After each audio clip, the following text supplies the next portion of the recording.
Les amis, bonsoir. Merci d'être parmi nous ce soir à cette séance des Jeudis de Lima. On n'a pas les mots vraiment pour caractériser ce qui s'est passé hier et tout le monde est sous le choc. C'est vraiment un drame qui va laisser des séquelles et on a beaucoup hésité à ou maintenir ou annuler cette séance vu les circonstances et que bon, finalement on s'est dit qu'il faut quand même surmonter cette épreuve, il faut aller de l'avant, il faut travailler et ne pas donner l'occasion à ceux qui ont commis l'irréparable de faire sentir et de faire comprendre qu'on est battu, qu'on est vaincu.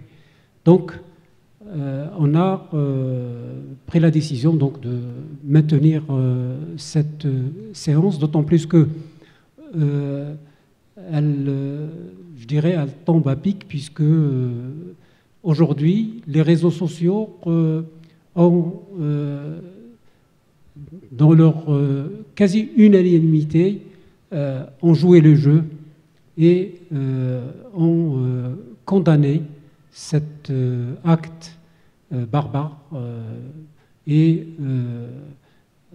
un par un, les gens qui utilisent les réseaux sociaux, que ce soit Twitter ou Facebook, un peu partout dans le monde d'ailleurs. Évidemment, il y a des exceptions, hein, on ne va pas se faire d'illusions sur l'unanimité des convictions démocratiques et humanitaires, mais il y a quelques personnes évidemment qui pensent le contraire, libre à eux. Mais il y a un combat à mener et on a tenu justement à que ce soit Facebook, il faut s'en emparer pour faire un instrument d'humanisme et de partage. La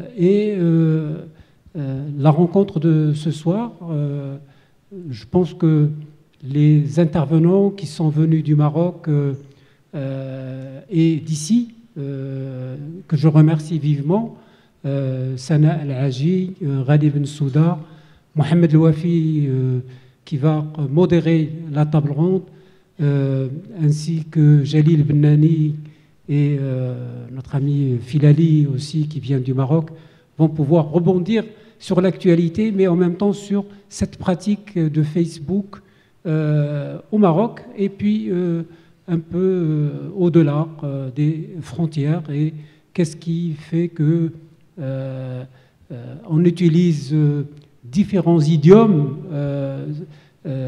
quand on utilise Facebook en arabe, c'est pas vraiment l'arabe classique, mais on utilise aussi d'autres idiomes.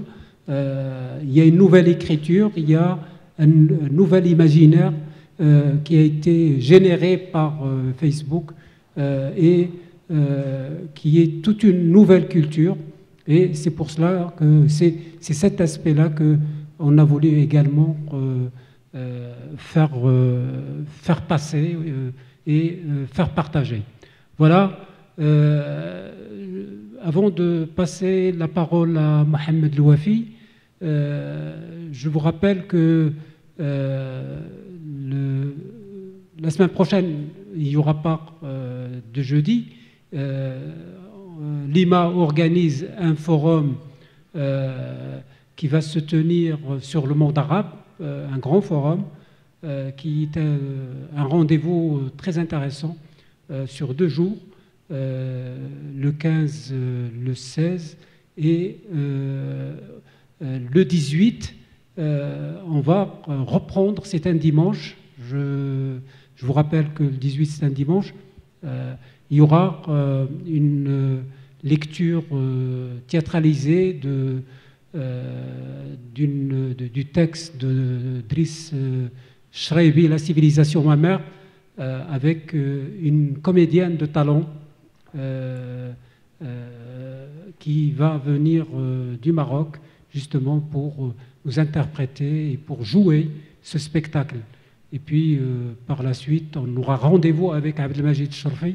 Donc sans rentrer dans le détail du programme, je vous renvoie à ce programme qui est disponible à l'accueil et sur les tables. Et également, il y a des livres qui traitent du sujet de ce soir. Et je vous invite à les acheter si vous voulez savoir un peu plus sur la question. Je vous souhaite une bonne année, tous mes meilleurs voeux, ceux de l'IMA également, au nom du président. Donc je vous souhaite une agréable soirée et on est, je dirais tous, on est tous des Charlie. Voilà, merci. Et je passe le micro à Mohamed Louafi.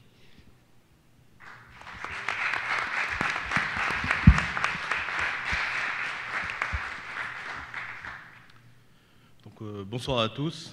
Donc, merci d'être venus. On m'a chargé d'animer ou de modérer donc, cette rencontre sur la jeunesse marocaine et Facebook. Bien sûr, dans un premier temps, on peut dire la jeunesse marocaine et Facebook, quel rapport? Bien sûr, il y a un rapport précis qui est tout d'abord donc les révolutions arabes, mais également le mouvement du 20 février au Maroc, et donc l'interrogation sur le rôle et l'impact donc de Facebook dans ce processus révolutionnaire qui continue.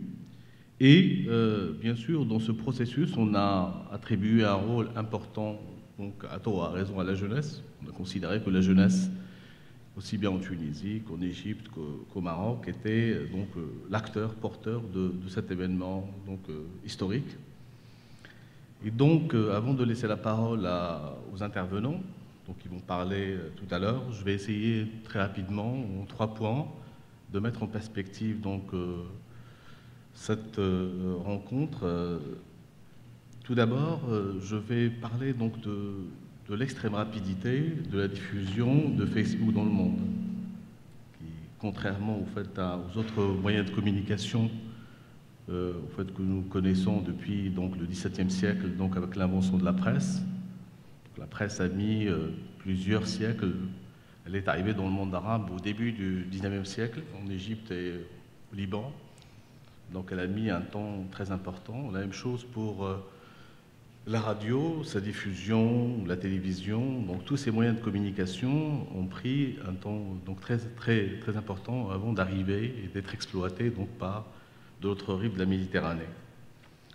Facebook, non, a connu donc une diffusion donc extrême, aidée en cela par la déterritorialisation donc des moyens de communication grâce donc à Internet. Et donc, d'où l'effet de surprise, c'est-à-dire que les dirigeants dans le monde arabe ont été surpris par donc, l'apparition de ce moyen de communication. Donc, en fait, ils n'ont pas véritablement suivi donc, les différentes phases donc, de sa diffusion parce qu'ils étaient habitués auparavant donc, de maîtriser plus ou moins donc, l'installation de la presse, de la radio, de la télévision. Tout ça, c'est un point fondamental.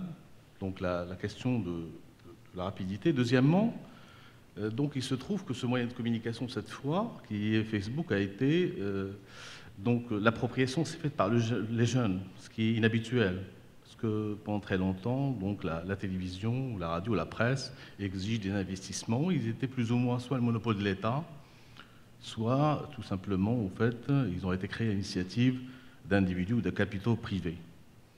Donc le processus d'appropriation par les sociétés donc, arabes et marocaines, ici en l'occurrence, de Facebook, c'est fait par des acteurs, par des individus.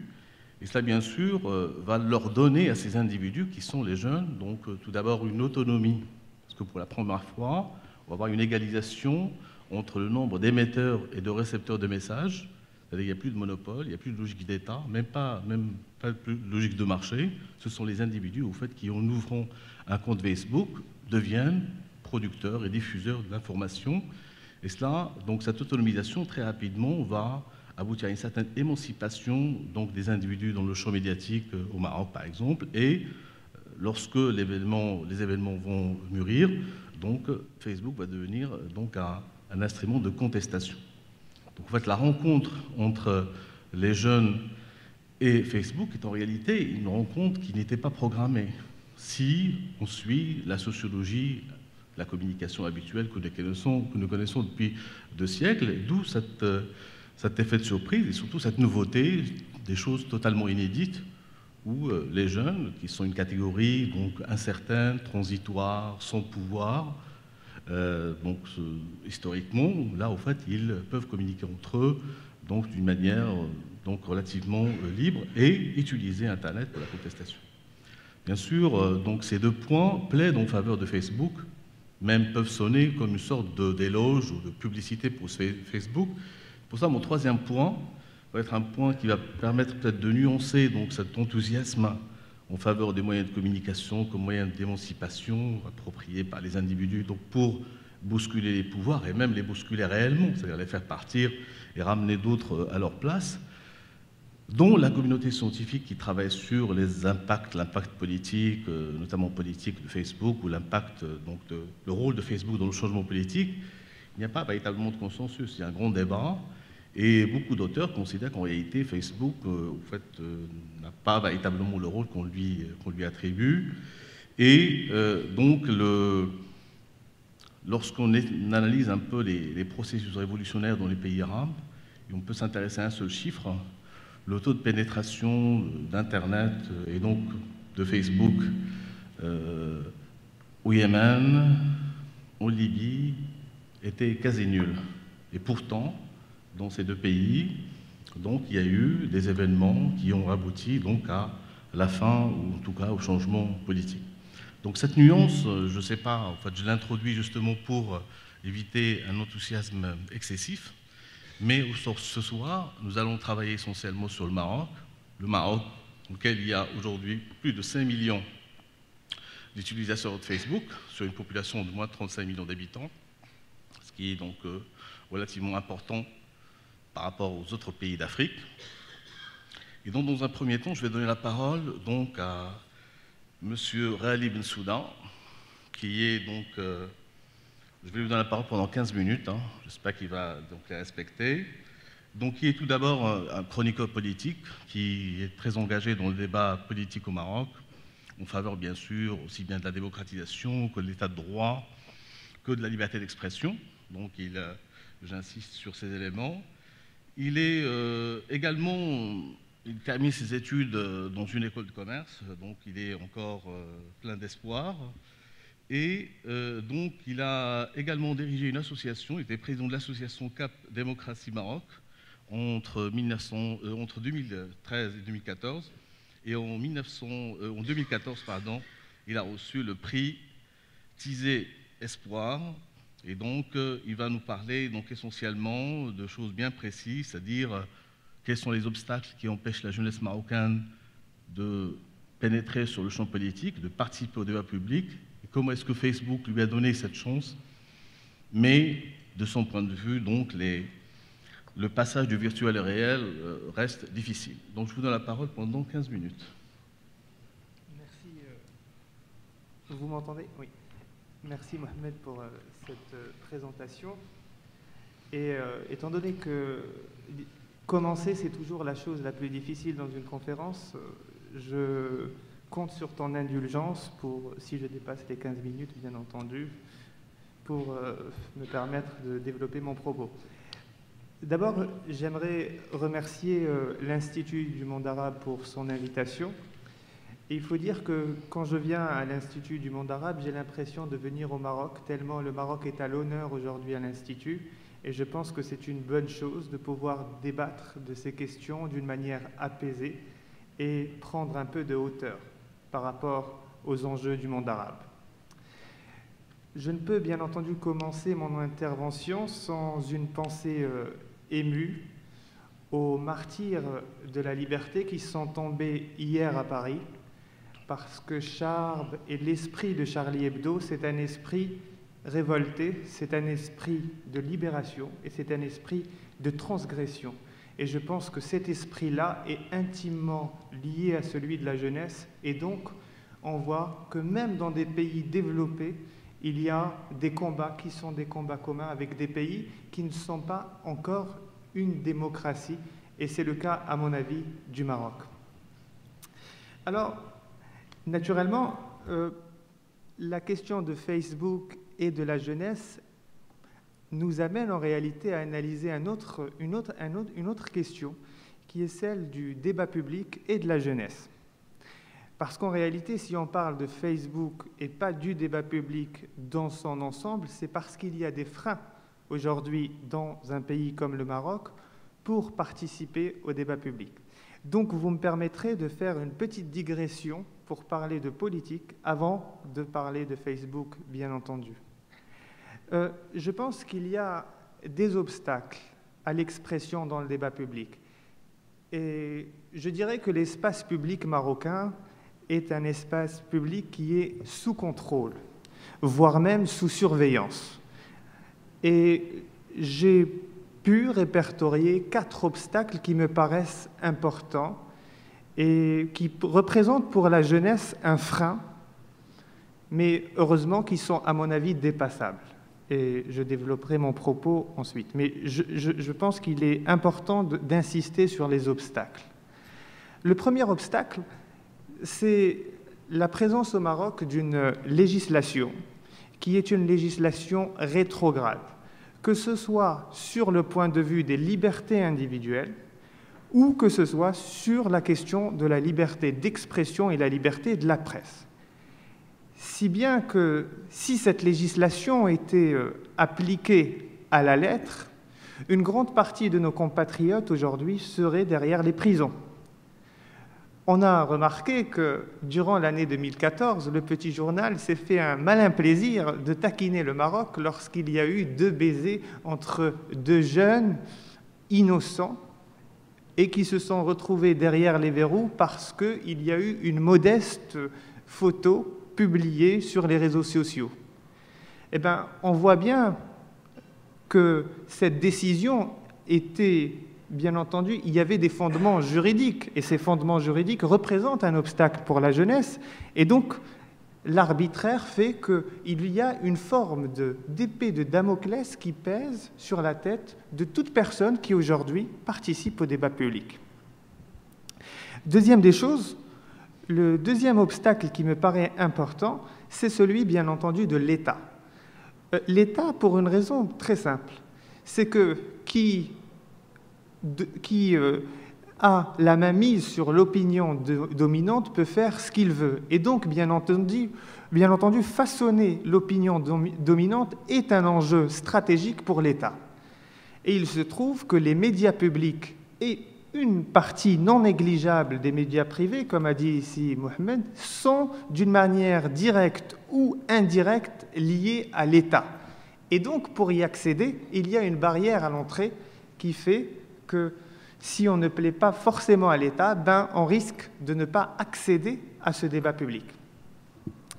Troisième des choses, il me semble qu'il y a un conservatisme ambiant, un conservatisme social, et donc là qui n'est pas du ressort de l'État, mais de la société, et qui fait en sorte que aujourd'hui les jeunes doivent faire attention à ce qu'on pense d'eux, etc., etc. Et cela représente un frein pour l'expression dans le débat public. Et quatrième des choses, et je pense que c'est le point le plus important, ce n'est ni l'État, ni la législation, ni même la pression sociale. Je pense qu'il y a une donnée qui est un peu subjective, qui est celle de la peur. Et je pense que la peur est encore présente chez une partie non négligeable de la jeunesse.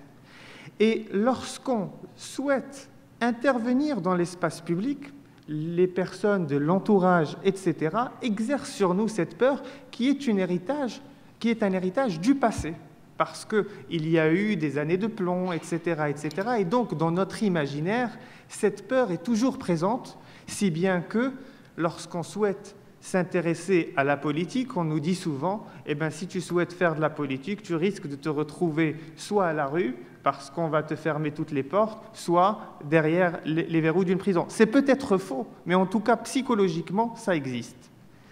Alors, bien entendu, après avoir dit cela, on peut penser que je suis en train de dresser un tableau noir du Maroc actuel, une forme d'horizon indépassable. Et en réalité, si vous pensez cela, c'est que vous n'avez pas compris l'essence même de ce que je souhaitais dire en faisant une présentation pareille. Parce que je pense que ces obstacles, et c'est pour ça que je les ai appelés obstacles, sont faits pour être surmontés, dépassés.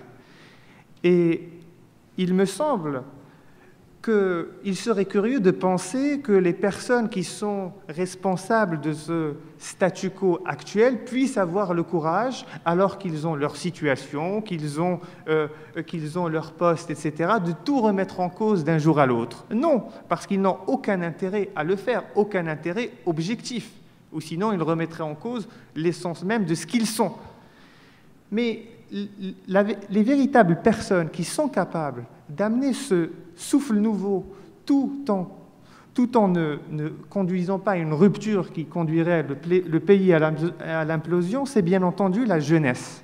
Parce que la jeunesse se pense être libre, voire même insouciante, et surtout la jeunesse pense que tout peut être dépassé. Elle a encore cet espoir moteur et cet espoir qui conduit à l'action.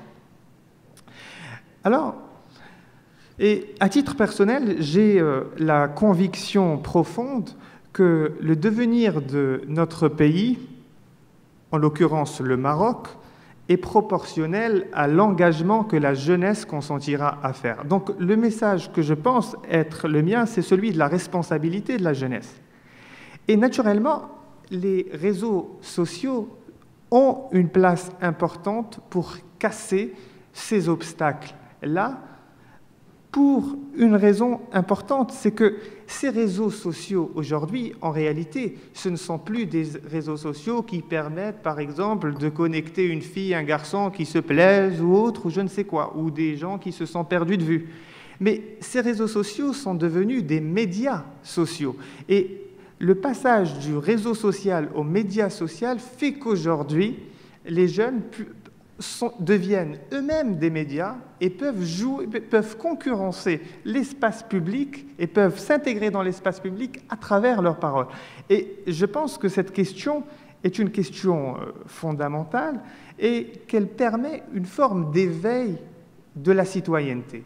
Alors là, maintenant, je vais parler du vif du sujet puisqu'il s'agit de Facebook. Et je pense que tu as parlé du mouvement du 20 février, etc. Et je pense que toutes ces caractéristiques et ce moment de rupture où Facebook n'a plus été un réseau social et est devenu un média social, c'est bien entendu ce moment-là, à savoir le moment du 20 février. Et finalement, je dirais que le mouvement du 20 février porte très mal son nom, parce que le mouvement du 20 février n'a pas été si vain que cela. Et naturellement, pourquoi ? Parce qu'il a permis de casser un certain nombre de tabous. Parler, par exemple, du rôle de l'institution monarchique dans l'équilibre institutionnel marocain est une question qui était impensable avant la question du mouvement du 20 février. On disait que si on parlait de l'institution monarchique, on risquait de toucher à la stabilité du Maroc. Eh bien, les médias sociaux nous ont montré tout l'inverse. On a pu faire ce débat d'une manière apaisée. Certes, la question n'est pas terminée, mais en tout cas, la question a été posée au débat public et je pense que c'est déjà une avancée très importante. La question aussi des libertés, la question de la liberté d'expression, de la liberté de conscience, chère à Sana, et aussi de l'égalité homme-femme. Donc ce sont des questions qui ont existé et ce sont des questions qui ont vécu grâce aux médias sociaux et les médias traditionnels n'auraient pas pu traiter cette question-là, sans doute pour diverses raisons et peut-être même que ces médias, voilà, ils pensaient que la société n'était pas capable, on leur a montré tout simplement l'inverse. Et donc, ce déclic, à mon avis, que constitue le mouvement du 20 février, a ouvert une forme d'esprit que moi je considère être l'esprit du 20 février et qui, pour moi, est l'héritage le plus important de ce mouvement. L'esprit du 20 février, c'est un esprit qui arrive à remettre en cause, qui arrive à débattre de certaines questions. Et depuis le mouvement du 20 février, on a vu un certain nombre d'ouvertures permises grâce à Facebook qui sont considérables. Par exemple, et je parlerai d'un sujet clivant, puisque je sais que dans la salle, beaucoup sont attachés à une certaine question. Il y a eu, par exemple, une question qui a été celle de produire Hindi Zahra, qui est une chanteuse, qui est une magnifique chanteuse pour moi, qui a eu, selon certains, le culot de se produire en Israël, et qui est venue au Maroc pour prôner la paix, mais qui est venue au Maroc pour chanter. Et là, on a appelé à son boycott. À titre personnel, j'ai vu cette information, j'étais un simple blogueur, pour vous donner une idée concrète, et j'ai vu, je me suis dit, mais alors faites ça, faites Gad el-Maleh, faites ça, mais c'est impensable. Et donc j'ai publié un billet disant que les personnes qui menaçaient, qui appelaient au boycott de Hindi Zahra sont tout simplement des lâches. Des lâches parce que la liberté artistique ne peut pas avoir de limite et il faut la laisser s'exprimer. Et c'était une atteinte à son expression et on ne savait même pas quel était son avis sur le conflit israélo-palestinien. Et cela a provoqué, par exemple, un grand débat. Il y avait des pour et des contre, naturellement, mais au moins ce débat a existé. Je ne parlerai pas du film de Kamal Ashkar qui nous réconcilie avec cette histoire, avec notre histoire, et que certains considèrent comme étant une atteinte aussi de normalisation, alors qu'en réalité, il n'en est rien, puisqu'il nous réconcilie avec nous-mêmes. Et plus généralement, je pense qu'aujourd'hui, puisqu'il ne me reste que 3 minutes, et je sais que Mohamed est indulgent, je pense qu'aujourd'hui, Facebook nous a montré qu'on peut passer du virtuel au réel. Et je pense que les réseaux sociaux sont une porte d'entrée dans l'engagement sur le terrain. Et cela a été montré à énormément de reprises lors de campagnes de solidarité, etc.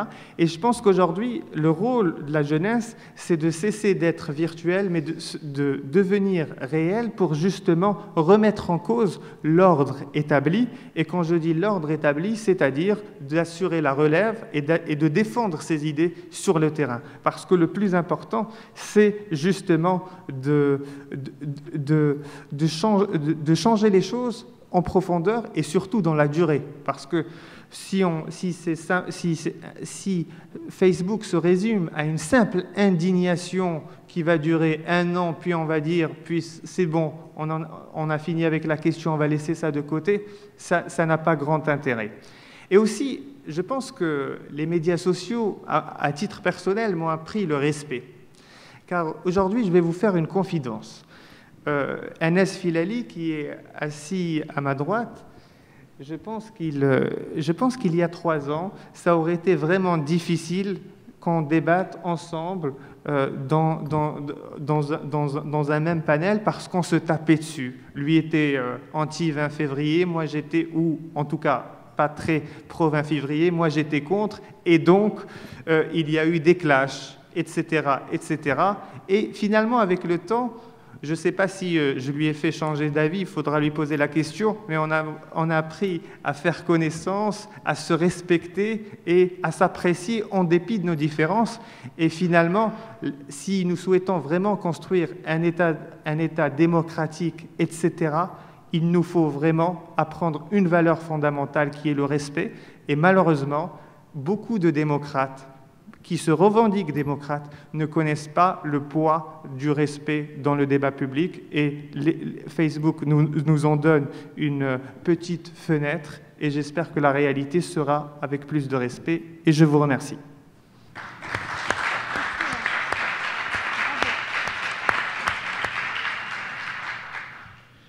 Merci beaucoup. Donc, tout d'abord, d'avoir respecté les 10 minutes, les 15 minutes donc parfaitement et également merci pour votre conclusion donc, optimiste.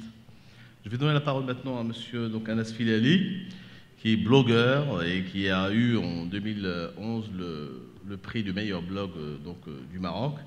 C'est également un ex-militant associatif, c'est-à-dire qui était très engagé dans la vie associative notamment dans une association qui s'appelle Solidarité féminine ONG pour mères célibataires au Maroc. C'est également un docteur en médecine et donc un entrepreneur dans l'innovation digitale. C'est un homme à multiples casquettes. Au fond, pour lui, Facebook est un espace de contestation, mais c'est une contestation vaine. Donc je vous donne la parole, vous avez 15 minutes. Merci beaucoup. Pas totalement vaine en fait. Merci beaucoup pour l'accueil et je tenais à vous exprimer ici même à Paris un sentiment qui est très très fort. Honnêtement, ces gens qui viennent de tuer, massacrer des dessinateurs, des gens, des artistes, des écrivains, c'est des gens qui ont peur d'une seule chose. C'est cette liberté que vous avez de débattre, peut-être même de rigoler d'un peu de tout, et dans le respect des personnes. Ça, c'est quelque chose que nous n'avons pas encore. Et ça fait peur. Ça fait peur à ces gens parce que pour eux, et d'ailleurs c'est dans notre culture, hein, est-ce qu'on s'est déjà demandé pourquoi dans nos cultures arabes, entre guillemets, on a toujours cette sacralité du père, de la nation? Pourquoi plusieurs pays, jusqu'à aujourd'hui, ont du mal à se débarrasser de ce côté patriarcal? Parce qu'on est profondément patriarcal dans notre société. On a besoin de ce héros national qui ne peut être unique et il n'a pas de concurrent en face. Et donc quand il voit un petit peu cette situation que vous avez, certes, c'est un cumul historique où on peut débattre, où on peut diverger, on peut être différent tout en étant dans le respect le plus profond, ça les dérange. C'est une forme de faiblesse. Parce qu'on ne peut pas tuer quelqu'un qui est dans plutôt ce qu'on lui reproche, ou certains diront la seule erreur, c'est de faire des dessins. Ils n'avaient plus rien à faire. Ils n'avaient plus aucune autre arme que de prendre des armes à feu et de tirer vers ces personnes, et ça me touche profondément. Et je voulais vous exprimer cela, et sachez que vous avez quelque chose d'extraordinaire qu'on n'a pas encore pu installer dans notre pays. Je me rappelle d'un moment où j'étais à Monsieur Tout-le-Monde, je le suis encore, issu d'un petit quartier populaire à Casablanca. J'avais des rêves comme ça. Aujourd'hui, j'en ai comme ça. Et je crois que les choses ont beaucoup évolué, certes. Mais en vous racontant une petite histoire, celle de cette évolution qui, dans le temps, où il y avait d'un côté, il y avait le décès de Hassan II, le père du roi actuel. Il y avait les années de plan, tout le monde avait peur. Hein. C'était une peur extraordinaire. On avait peur des murs, hein, pour vous dire. Et très peu de gens pouvaient s'exprimer, surtout hein, sur rien. Parce qu'il y avait quoi? Il y avait 2 chaînes nationales, il y avait 99% de médias pro-régime, il y avait des mini-contestataires qui s'incarnaient dans des petits magazines hebdomadaires francophones. Donc ça parlait surtout au salon feutré de Rabat, la capitale, où il y avait des gens de la petite intelligentsia qui rêvaient entre elles. Il y avait Tel Quel, il y avait Le Défunt, le journal, il y a eu aussi Demain. Il y a beaucoup de médias qui titillaient un petit peu le régime. Hein. Ils touchaient même au monarque, sans pour autant aller trop en avant. Ils avaient peur. Et ils avaient raison, d'ailleurs. Le journal, qui est un très bon magazine, certes, on ne peut pas être tout le temps d'accord avec ses opinions, ses prises de position. D'ailleurs, avec qui on pourrait l'être, mais qui a été complètement laminé par un manque de publicité et autres, pour des raisons, d'une manière intelligente, un petit peu de faire taire les gens. Et puis, il y avait Monsieur Tout-le-Monde. Monsieur Tout-le-Monde, il regardait le foot, il s'amusait, il avait ses problèmes quotidiens, trouver un emploi, peut-être une vie meilleure pour ses enfants, l'éducation. Il était ancré un petit peu dans ce brouhaha quotidien. Il n'avait pas l'envie un petit peu de s'exprimer. Mais, au fond de lui-même, il est profondément politique et politicien. On se disait qu'avant le 20 février ou avant ce qu'on appelle le printemps arabe, les Marocains ne s'intéressent pas à la politique, c'est totalement faux. D'ailleurs, les réseaux sociaux ont permis d'être ce vecteur pour ces idées différentes au Maroc. Et merci aux Américains qui nous ont permis cela.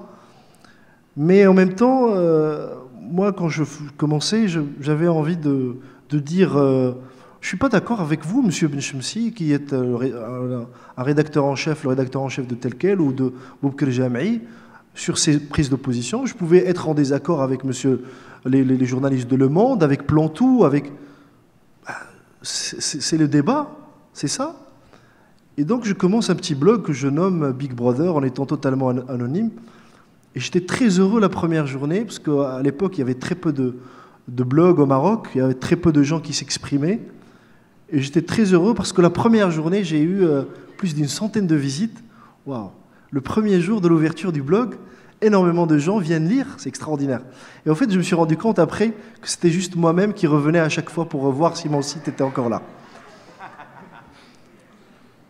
Il y avait, j'espérais, je n'avais pas tout le temps raison. Je me rends compte a posteriori que oui, j'avais des prises de position parfois qui peuvent être très conservatrices. D'ailleurs, je m'identifie beaucoup plus de la droite que de la gauche. Mais c'est une prise de position et ça avait quand même une certaine légitimité. Ben, voilà, j'ai des idées, je vais les exprimer. Je ne vais pas toucher aux personnes, j'ai du respect pour elles.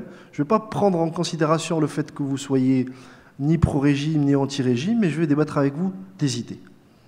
Je me suis dit, bon, voilà, la parole, elle est là, on va pouvoir la diffuser et on verra ce que ça donne. Bon, au fur et à mesure, ça a pris des envergures un petit peu, même beaucoup trop grandes. On arrivait à des milliers de visiteurs par jour. Mais en même temps, je ne croyais pas que la parole seule pouvait apporter un vrai changement. Et il fallait que je milite réellement dans un cadre social. Et je suis parti vers une association qui s'appelle Solidarité Féminine et qui prend soin des mères célibataires. Vous savez ce que c'est, mère célibataire au Maroc? C'était la plus grande des insultes qu'on pouvait avoir, qu'une femme pouvait avoir, c'est d'être... limite, c'était, excusez-moi le terme, c'était la pute, la prostituée. C'était ça. Maintenant, on a fait évoluer les choses. Des militants ont fait du travail derrière pour faire évoluer les choses. Mais j'ai vu qu'il y avait un combat extraordinaire, limite physique. La présidente, elle a failli être tuée par des extrémistes. Ce militantisme me donnait quand même cette force de dire, voilà, ok, je parle, c'est bien, on tchatche, mais quand même, on va agir sur le terrain. Et puis, au fur et à mesure, pour les journalistes, les blogueurs, c'était quoi? C'était les persona non grata. Quand on invitait des journalistes, ils disaient, on n'a pas envie que les blogueurs se ramènent avec nous. Ça, c'était l'époque 2009-2010. Puis après, on a eu le printemps arabe. Tout le monde s'intéressait aux blogueurs, tout le monde s'intéressait aux journalistes citoyens, tout le monde s'intéresse aux réseaux sociaux. C'est la grande découverte. Mais en réalité, c'est juste une nouvelle forme d'expression qui était patente, existante en chacun des Marocains qui avait envie, qui parle de ces choses-là au sein de son entourage. Et donc, contrairement à ce que pense mon ami Rally, je n'ai pas à être anti-20 février. Le 20 février a la légitimité d'exister comme tout autre mouvement, même le plus extrémiste. Il a, du moment qu'il respecte ses principes humanistes et qui sont transnationaux, je n'ai pas à être contre lui. J'ai par contre le droit de lui dire « je ne suis pas d'accord avec toi ». Et c'est cela le grand problème que nous avons aussi dans nos sociétés. C'est quand il y a une dichotomie, il y a un système binaire, il n'y a que blanc et noir. Soit on est avec nous, avec cette idée, soit on est contre cette idée. Un petit peu à la bouche quand il disait soit vous êtes avec nous ou contre nous. Il n'y a pas une autre position. Moi j'ai pris un autre chemin. Les jeunes du 20 février, j'en connaissais certains, d'autres que j'ai découverts à travers Internet, mais à ce moment-là, j'avais énormément de lecteurs et il y avait eu énormément de débats. Malheureusement, certains débats ont pris des tournures très personnelles et ça me dérange personnellement parce que pour moi, c'est aussi une forme d'extrémisme de dire que parce qu'on n'est pas d'accord avec toi, tu es soit du mkhzen, ça veut dire le système, disons, ancestral avec lequel on décrit le régime politique marocain, si j'arrive bien à le décrire, et soit on est pro-américain, pro-israélien, pro-algérien, pro-Polisario, pro-cela et pro-cela. C'est des étiquettes qui sont très faciles à mettre un peu partout. Donc clairement, pour moi, les réseaux sociaux, Facebook, a permis à tout un chacun de prendre la parole, d'exprimer son opinion, de dire ce qu'il avait à dire. C'était très beau à l'époque du printemps arabe, parce qu'on avait vu des choses extraordinaires, on avait des prises de position qui étaient fortes. Les gens pouvaient parler enfin. Et d'ailleurs, on a eu beaucoup de beaux changements. Malheureusement, en 2015, aujourd'hui, je peux vous dire que je suis très déçu. On n'a pas eu assez de changements. Aujourd'hui, quand je vois une vraie régression, on n'a pas de vrais médias privés au Maroc. Les radios, elles doivent avoir une autorisation de l'État. Il n'y a pas de chaîne télé privée au Maroc. Vous savez, il y a 2 chaînes qui appartiennent à l'État. Une 3e, soi-disant, à des fonds privés, mais aussi sous la tutelle de l'État. On n'a pas de Canal+, on n'a pas de vrai débat, ou des faux semblants. À l'époque du printemps arabe, on envoyait des militants d'associations qui avaient cette étiquette républicaine. C'était un gros blasphème au Maroc de dire qu'on ne veut pas de système monarchique, qu'on veut un système républicain. On les avait vus avec Abdelhamid Amin et autres, on les a vus à la télé nationale. Donc le système avait peur et ça a permis ce changement. Il avait cette appréhension et ça a permis un changement qui, pour moi, extraordinaire, mais pas suffisant. Parce qu'on espère encore plus que cela. La société marocaine n'est pas une société qui est totalement différente de l'européenne. On est au carrefour de plusieurs entités de l'Afrique, du monde arabe, de l'Europe. Et on est en train d'apprendre à faire le jeu de la démocratie. Celui du débat n'est malheureusement pas encore installé chez nous. Il ne le sera probablement pas. Avec les réseaux sociaux aujourd'hui, on se retrouve avec des discours qui ont tout... C'est encore de la contestation, on est encore à l'étape de dire non, mais pas vraiment à l'étape de construire quelque chose de fort, quelque chose de bon, et quelque chose où il y a disons encore une fois, une différence dans le respect. Facebook est un support. Les Marocains de 2015 ne sont pas ceux de 2009, ni ceux des années 80. Je garde un grand espoir, qui est terni par une tâche énorme, qui est l'éducation. Notre système éducatif, on sait, on critique les systèmes éducatifs un peu partout, mais la plus grosse critique que je pourrais lui donner, c'est pas seulement dans son contenu, mais c'est qu'on ne développe pas un savoir-faire, un savoir-être de citoyen. On développe surtout des machines à apprendre et à régurgiter quelque chose qu'ils ont appris. Il n'y a pas de débat au sein de l'école, il n'y a pas cette prise de parole des jeunes, des enfants. Et du coup, je vois mal un avenir meilleur, réel, dans mon pays. Du coup, je me suis rabattu sur l'entrepreneuriat. Je fais une entreprise, j'essaie de faire un petit peu à mon petit niveau, hein, j'ai envie d'apporter ce changement. J'espère qu'on aura cette avancée extraordinaire. C'est pas une invitation à avoir tout noir au Maroc. C'est vrai qu'il y a de belles choses qui s'y passent, mais pas assez. Maintenant, j'espère que cette éducation va pouvoir faire changer les choses. Je vois mal comment ça peut se passer. On a un régime tel qu'il est maintenant et on a aussi un gouvernement, tant mieux, qui est élu mais de manière indirecte. On espère que les choses vont pouvoir évoluer avec des politiciens qui prennent des positions fortes, crédibles et qui conforment un petit peu avec leur vision. Mais ça reste quand même de l'espérance et de l'espoir. Et je croise les doigts. Et j'espère qu'on n'arrivera pas au point de voir aussi des gens s'entretuer pour une opinion ou pour une prise d'opposition. J'espère qu'on pourra, dans nos pays, consacrer un petit peu ce côté de diversité dans les opinions, mais en même temps dans le respect le plus total. Merci beaucoup.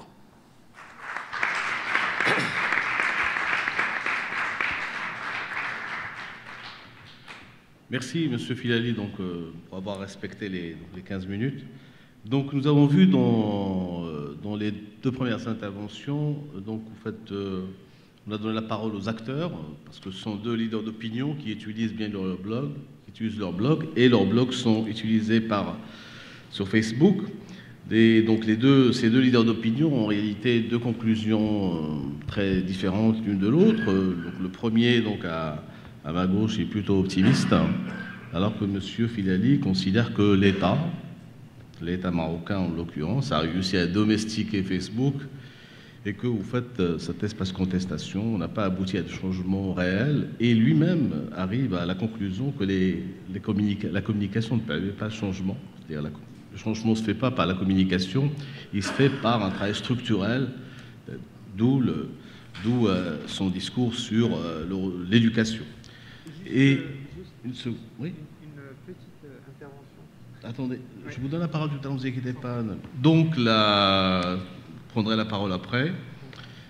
Donc, nous allons maintenant entrer dans une phase d'analyse. Tout d'abord, une approche sociologique qui va être donc donnée par Mme Sana Lahaji, qui est donc présente dans l'espace public marocain, notamment à travers la télévision, qui est écrivaine et donc qui prépare donc un doctorat de sociologie. Elle va nous parler donc en 15 minutes sur les implications politiques et socio-culturelles de l'utilisation des réseaux sociaux au Maroc. Donc je vous donne la parole pendant 15 minutes. Merci. Et étant la seule femme du panel, j'espère pouvoir bénéficier de discrimination positive. Peut-être un peu plus de temps.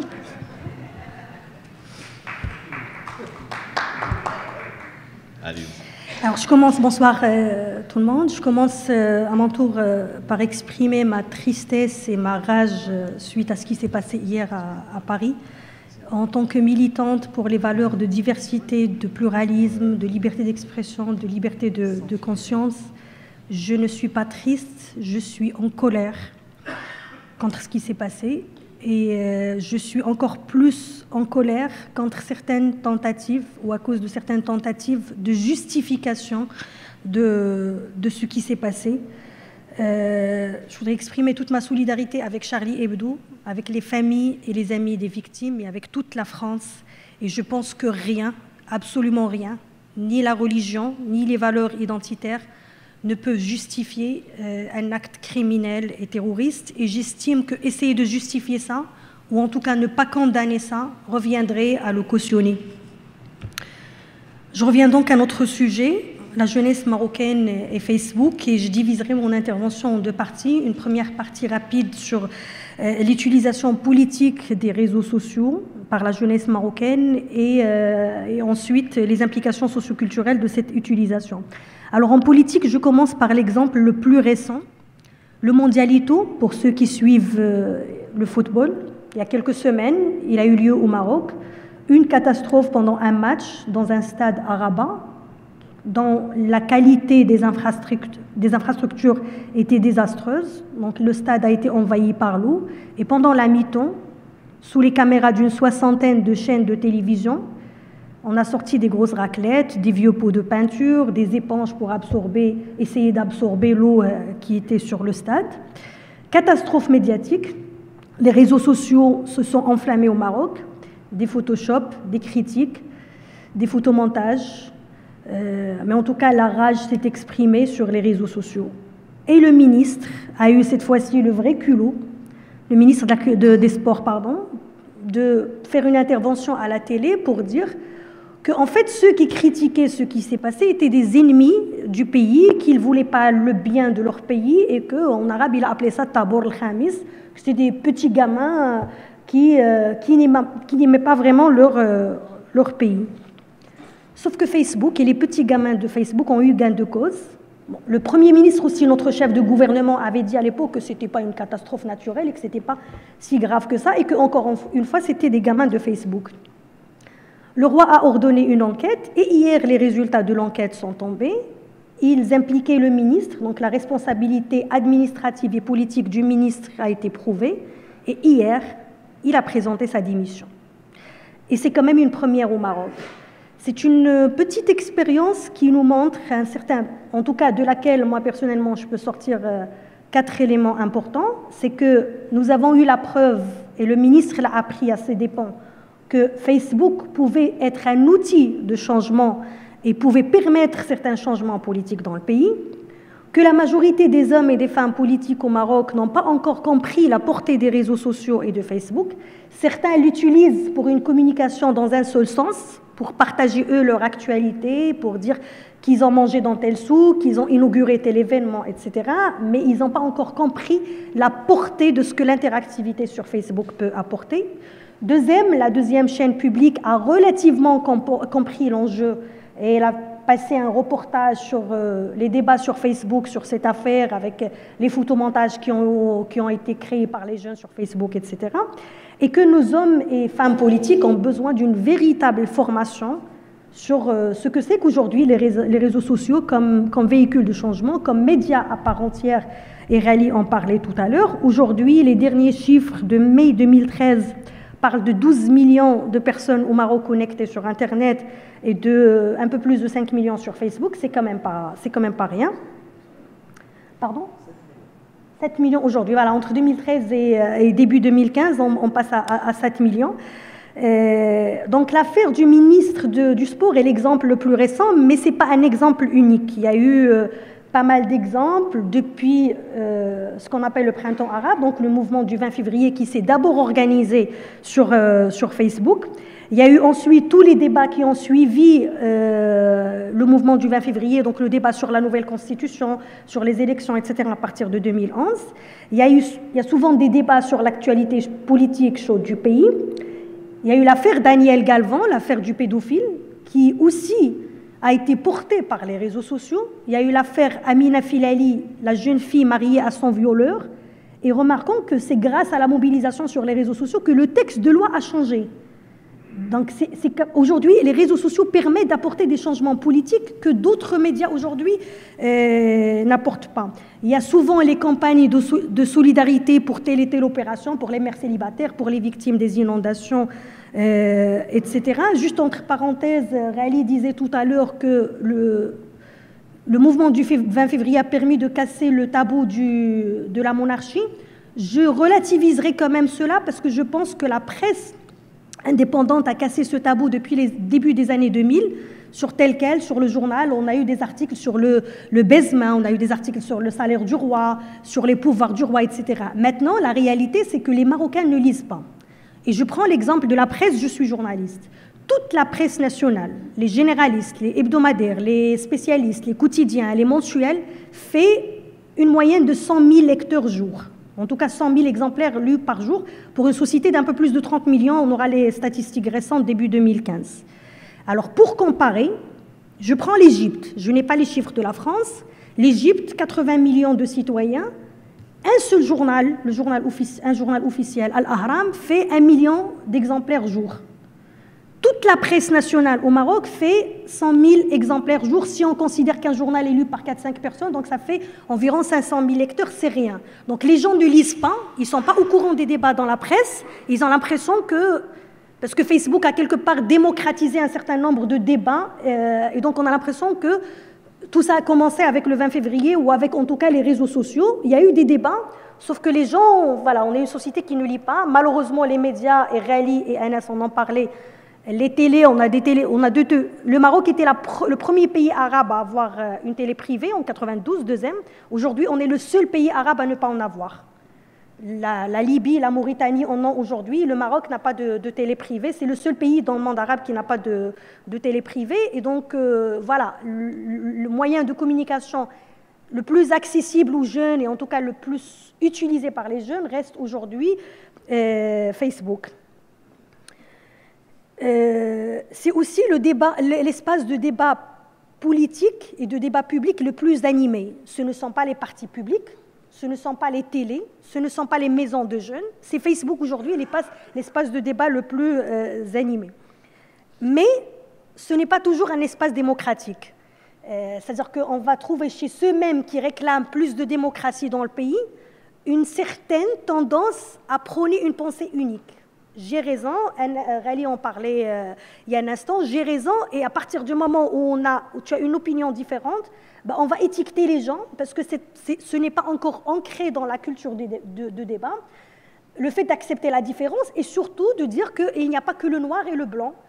il y a des nuances de gris, et que je ne suis pas contre toi ou avec toi, qu'on peut être d'accord sur un point et être en désaccord sur un autre point. C'est quelque chose qui s'installe. C'est vrai qu'à titre personnel, des fois ça m'enrage, mais j'essaie toujours de regarder ça d'un point plutôt positif. Et je donne, par rapport à la culture des débats au Maroc, toujours le même exemple. Si on prend l'exemple d'une maison qui a été fermée pendant une trentaine ou une cinquantaine d'années, on ouvre la maison, on ouvre le robinet, on aura forcément de l'eau sale qui va sortir dans un premier temps.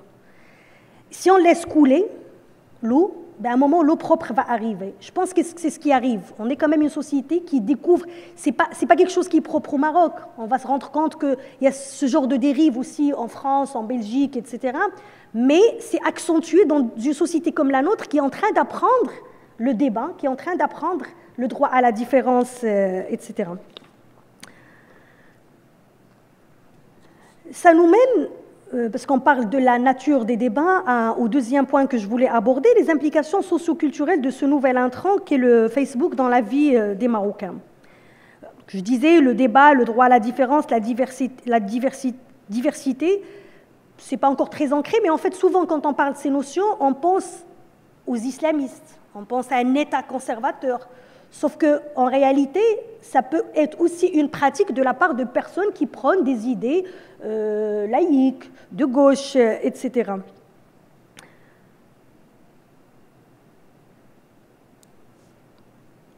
Alors, un autre aspect lié au débat sur Facebook, mais plus aux mœurs et aux traditions, la photo sur Internet pour présenter ce débat reflétait le fameux baiser de Nadour dont parlait tout à l'heure Rally. Pour ceux qui ne sont pas au courant, deux jeunes lycéens, un garçon et une petite fille, au lycée, à Nadour, une petite ville au nord-est du Maroc, échangent un baiser. Leur ami prend le baiser en photo, le partage sur Facebook, et une association des droits de l'homme, c'est quand même une petite association locale, mais c'est une association des droits de l'homme qui porte plainte contre les trois jeunes adolescents pour atteinte aux mœurs. Ils ont été mis en prison pendant quelques jours, dans un centre d'accueil des jeunes. Et puis, par la suite, il y a eu une grande mobilisation sur Facebook et ils ont été libérés. Et si l'on remarque, en fait, c'est Facebook qui les a mis en prison et c'est Facebook qui, par la suite, les a fait sortir de prison. Mais quand on essaie d'analyser ce fait divers, les commentaires qui ont eu lieu par rapport à cela, il y a des gens qui disaient c'est pas grave, c'est des jeunes qui s'embrassent, tout le monde le fait, on l'a tous fait, et des gens qui disaient c'était quand même grave. Et souvent on disait c'est quand même très grave pour la fille, et ça c'est une petite parenthèse parce que quand il y a des baisers, des relations intimes, des relations sexuelles, on va souvent condamner la fille et pas l'homme, et souvent les gens disent parce que c'est la religion interdit. En fait la religion interdit les relations sexuelles pour les hommes et les femmes, sauf que la société condamne les femmes qui en ont et condamne les hommes qui en ont pas. Entre parenthèses, mon sujet de thèse, c'est la sexualité avant le mariage au Maroc. Donc, il ne faudrait surtout pas que je commence ce sujet parce que je pourrais ne pas finir. Je te dirai. Mais en fait, c'est vrai que sur le terrain, les gens ont souvent tendance à critiquer ou à se moquer d'un homme qui n'a pas de relations sexuelles avant le mariage et à critiquer une femme, pas qui a des relations sexuelles, qui affiche avoir des relations sexuelles avant le mariage. Et c'est lié à cette affaire de Facebook, parce que c'est ce que je voulais dire.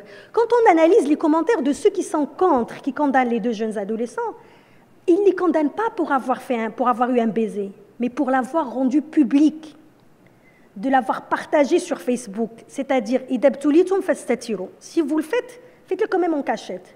Ne le partagez pas sur Facebook.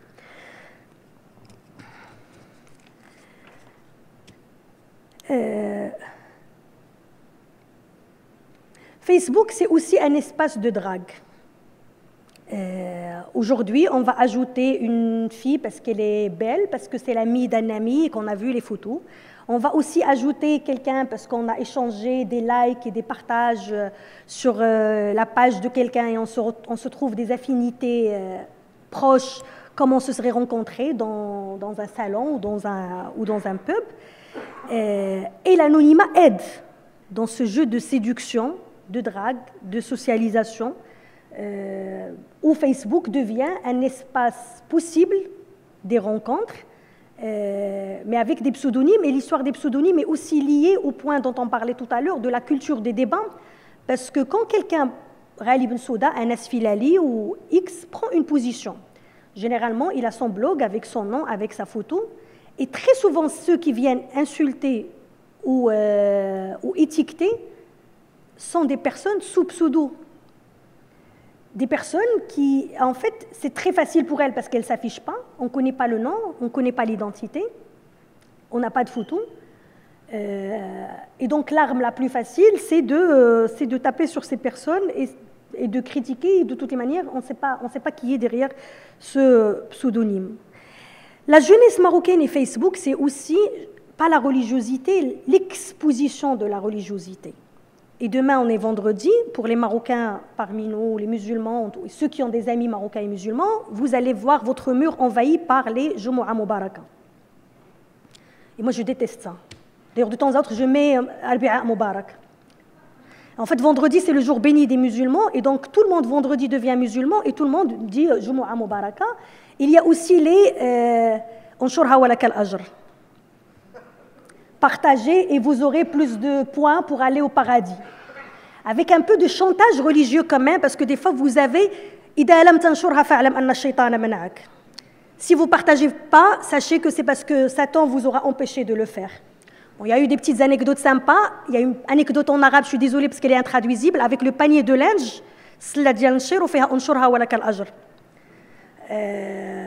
Et un ami dirigeant d'un site d'information en arabe m'a informé que, chiffre à l'appui, je ne retiens pas les chiffres, quand il y avait des articles sur la religion, les bienfaits du jeûne par exemple, on va avoir très peu de lecture, mais beaucoup de partage. Et quand il y a des articles sur le sexe, beaucoup de lecture et très peu de partage. Et en fait, parce qu'il y a ce que je suis, il y a mon image virtuelle. Donc, je lis les affaires de porno, de sexualité, les fatwas sur la sexualité, mais je n'ai pas envie que ce soit lié à mon image, donc je ne partage pas.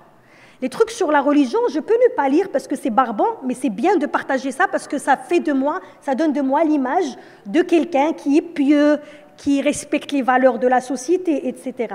Et donc, ça pose, et peut-être que Jalil pourra nous renseigner sur ça, sur un plan psychanalyse, ça lance tout le débat, et on n'aura peut-être pas le temps d'aborder ça, mais tout le débat de l'image réelle, avec ou sans le quota, de l'image réelle de ce qu'on est, et de l'image virtuelle, de ce qu'on projette, de ce qu'on souhaite projeter de nous sur Facebook. Un dernier point avec lequel je vais finir, c'est le flicage sur Internet.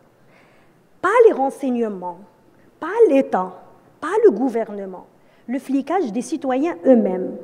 Alors récemment, pendant le Forum mondial des droits de l'homme à Marrakech, je rencontre un journaliste, un jeune, la trentaine, militant des droits de l'homme, militant pour la liberté de conscience, militant dans un parti de gauche, et qui me reprochait pendant le débat d'avoir, sur une affaire de débat public, l'affaire Daniel Galvan, du pédophile espagnol, il m'a dit, Sana, mais je ne comprends pas, je t'en veux quand même. Pendant l'affaire Daniel Galvan, tu as mis un like à un statut d'un tel qui disait ceci.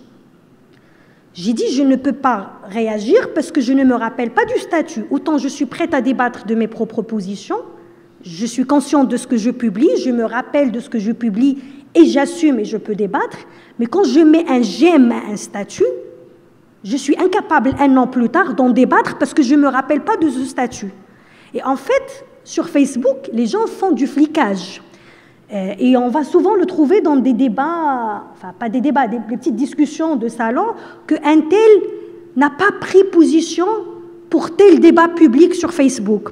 Un tel met souvent j'aime pour telle personne, mais il ne met pas j'aime quand il y a des commentaires. Et ça, c'est des choses réelles, en fait, par rapport à Facebook. Et en fait, les gens ne te condamnent plus, ou en tout cas ne débattent plus par rapport à une position prise, mais par rapport à un like partagé ou donné un autre statut à une autre image. Et c'est le mot de la fin, c'est une sorte de flicage citoyen et volontaire. C'est-à-dire que les gens viennent sur Facebook. On a tous, pour ceux qui ont Facebook, des gens qui ne partagent jamais rien, ne vous mettent jamais j'aime, ne vous mettent jamais de commentaires, mais qui viennent après vous dire, en fait, vous vous rendez compte qu'ils ont suivi toutes vos publications et que vous avez mis un j'aime là et que vous avez fait un partage de ceci, etc. On pourrait en parler dans la sociologie d'Internet, c'est du flicage aujourd'hui conscient, volontaire, mais du flicage volontaire et citoyen. On n'a plus besoin aujourd'hui des services de renseignement. Les citoyens sur Facebook le font eux-mêmes. Et voilà, merci. Le reste sera pour le débat tout à l'heure. J'ai quand même fait moins. Vous dites que les femmes sont bavardes. J'ai fait moins que mes 15 minutes. Merci, vous avez vraiment fait 16 minutes. Hein. Je tiens à la comptabilité. Hein. Donc merci en tout cas pour cette approche donc sociologique qui a donc permis tout d'abord de montrer que Internet a un impact incontestable sur donc la jeunesse marocaine. Il y a un rapport étroit entre Internet et la jeunesse marocaine. Et surtout au fait qu'il y aurait même une culture spécifique donc à l'utilisation de Facebook au Maroc, ce qui est vraiment une approche donc intéressante. Donc après cette approche sociologique, nous avons donné donc la parole l'an dernier donc à M. Jalil Bennani, qui va nous faire lui donc une analyse psychologique, parce qu'il est donc psychiatre et psychanalyste à Rabat, mais également directeur de recherche à Paris 7. Il a écrit de nombreux ouvrages, je ne peux pas tous les citer. Je vais citer quand même le dernier, qui s'intitule « Comment les jeunes changent nos vies », donc publié d'ailleurs en 2014. Et donc il va nous parler du rapport des jeunes à Facebook d'un point de vue donc, psychanalytique, et surtout vous faites l'impact de Facebook sur le comportement donc, des jeunes, et on lui donne la parole donc, pendant 15 minutes.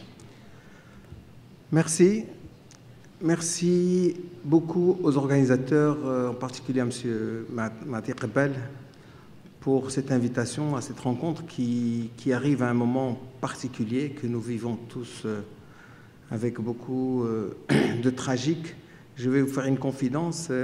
Moi, j'attendais beaucoup de venir à cette rencontre parce que je sais que les rencontres que j'ai eues à l'Institut du monde arabe étaient toujours d'un haut niveau et avec beaucoup de recul et par rapport à la fois au public, à l'organisation et aussi à la distance, comme l'a dit Sirali, que nous avons avec le Maroc. Mais je vais vous confier que quand hier j'ai reçu la nouvelle par des alertes, comme on dit, hein, voilà, j'étais en train de préparer des notes sur ce que j'allais dire et je me suis arrêté. Et je vous assure que je n'ai plus pu écrire. Je n'ai plus pu écrire et penser à ce qui s'est passé. J'étais, comme tout le monde, sous le choc. Ce n'est qu'aujourd'hui, cet après-midi, que j'ai repris mes notes pour réfléchir à ce que j'allais vous dire. C'est pour dire que par rapport au tragique, au traumatisme, la pensée s'arrête. Parce que ce n'est pas dans l'ordre de l'humain. C'est quelque chose qui déshumanise complètement. Et c'est pour ça qu'on est sous le choc, il n'y a plus les mots. Et c'est le lendemain que, comme aujourd'hui, qu'on peut en parler, commencer à en dire quelques mots. Mais il y a eu quand même quelque chose, c'est que justement, comme il a été dit, dans les réseaux sociaux, il s'écrivait des choses très vite. Ça veut dire que déjà, dans les réseaux sociaux, sur Facebook en particulier, des choses peuvent s'écrire, des mots, des bribes de phrases qui ne peuvent pas se dire d'abord. Et ça, voilà, ça me fait entrer dans le vif du sujet, à savoir que pour les jeunes, dans une société qui a connu, comme il a été dit, la censure, et je ne fais pas de différence entre la censure et l'autocensure, parce que quand on a grandi, éduqué, avec beaucoup d'interdits, avec beaucoup de peur, avec beaucoup de menaces, après, l'autocensure, elle est là, elle nous habite, et elle continue d'ailleurs. Alors évidemment, Facebook et en tout cas les réseaux ont été un moyen extraordinaire pour parler, pour s'exprimer, pour dire des choses sur le politique, sur le religieux, sur la sexualité. Je crois que ce sont les points forts, hein, ça a été dit donc, par les amis ici présents. Pour un psychanalyste, au fond, pourquoi s'intéresser à ces questions ? Mais par la force des choses, d'abord parce que en voyant des jeunes, je n'ai pas vu un jeune qui n'avait pas une page Facebook ou autre. Il n'y en a pas. Donc quand j'ai reçu des jeunes amenés par les parents qui me disait « il est trop sur son ordinateur ». Et que je demandais « qu'est-ce que tu fais sur l'ordinateur ?» Il me dit « j'ai des amis. Combien tu as d'amis ?» J'ai 300 amis, j'ai 500 amis. Si on ne connaît pas Facebook, on ne comprend pas.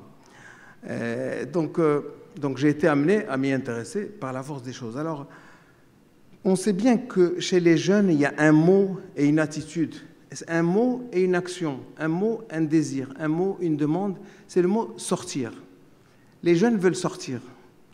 Alors, comment entendre ce mot « sortir » au-delà, justement, de la question de sortir de la maison? Sortir chez les jeunes, j'ai appris que c'était sortir des modèles. C'était sortir des modèles anciens.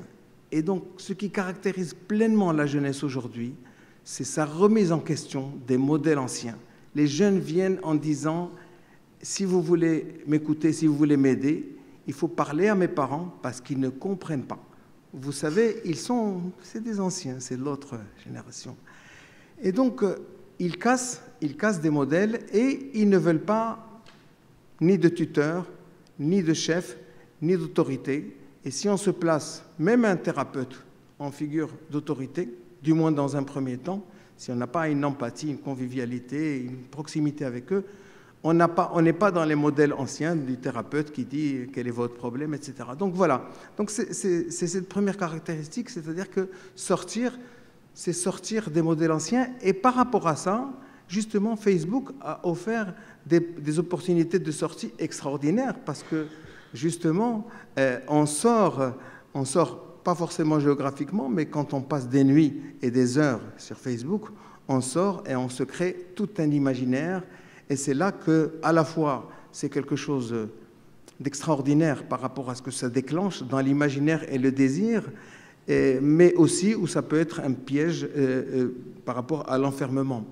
Donc, comme vous le savez, donc, dans Facebook, il y a un flot d'informations et rarement, sauf ceux qui ont préparé quelque chose avant, un texte, etc., qui le postent, rarement il y a quelque chose qui est approfondi, il y a quelque chose d'une pensée qui est comme ça d'ailleurs et qui caractérise bien les jeunes qui sont, comme j'aime bien dire, qui sont multi-réseaux, multimédia. Ils font beaucoup de choses à la fois. Voilà, c'est la caractéristique. Vous avez un jeune en face de vous, il parle au téléphone, il regarde la télé, il fait son devoir et il parle avec les copains.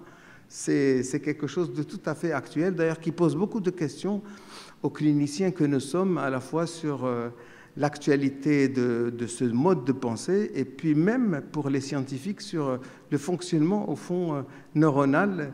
Et il semble que c'est quelque chose qui révolutionne le cerveau, parce que le cerveau, c'est quelque chose qui est en plein bouillonnement, de la naissance à la mort, et qui, aujourd'hui, justement, fait fonctionner des choses différentes, des réseaux différents. C'est-à-dire que c'est comme si cette toile qui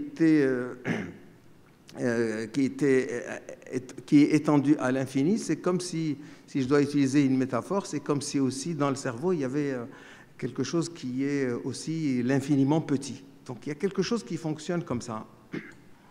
Alors, évidemment, il a été question des identités. Mais ce qu'on voit bien, c'est que l'usage, il est variable. Je veux dire que ceux qui sont bien dans leur peau, bien équilibrés, etc., font le meilleur usage possible de Facebook. C'est-à-dire qu'ils l'utilisent à la fois pour communiquer, pour faire des projets, pour lancer des actions. Donc, ça, on l'a bien vu.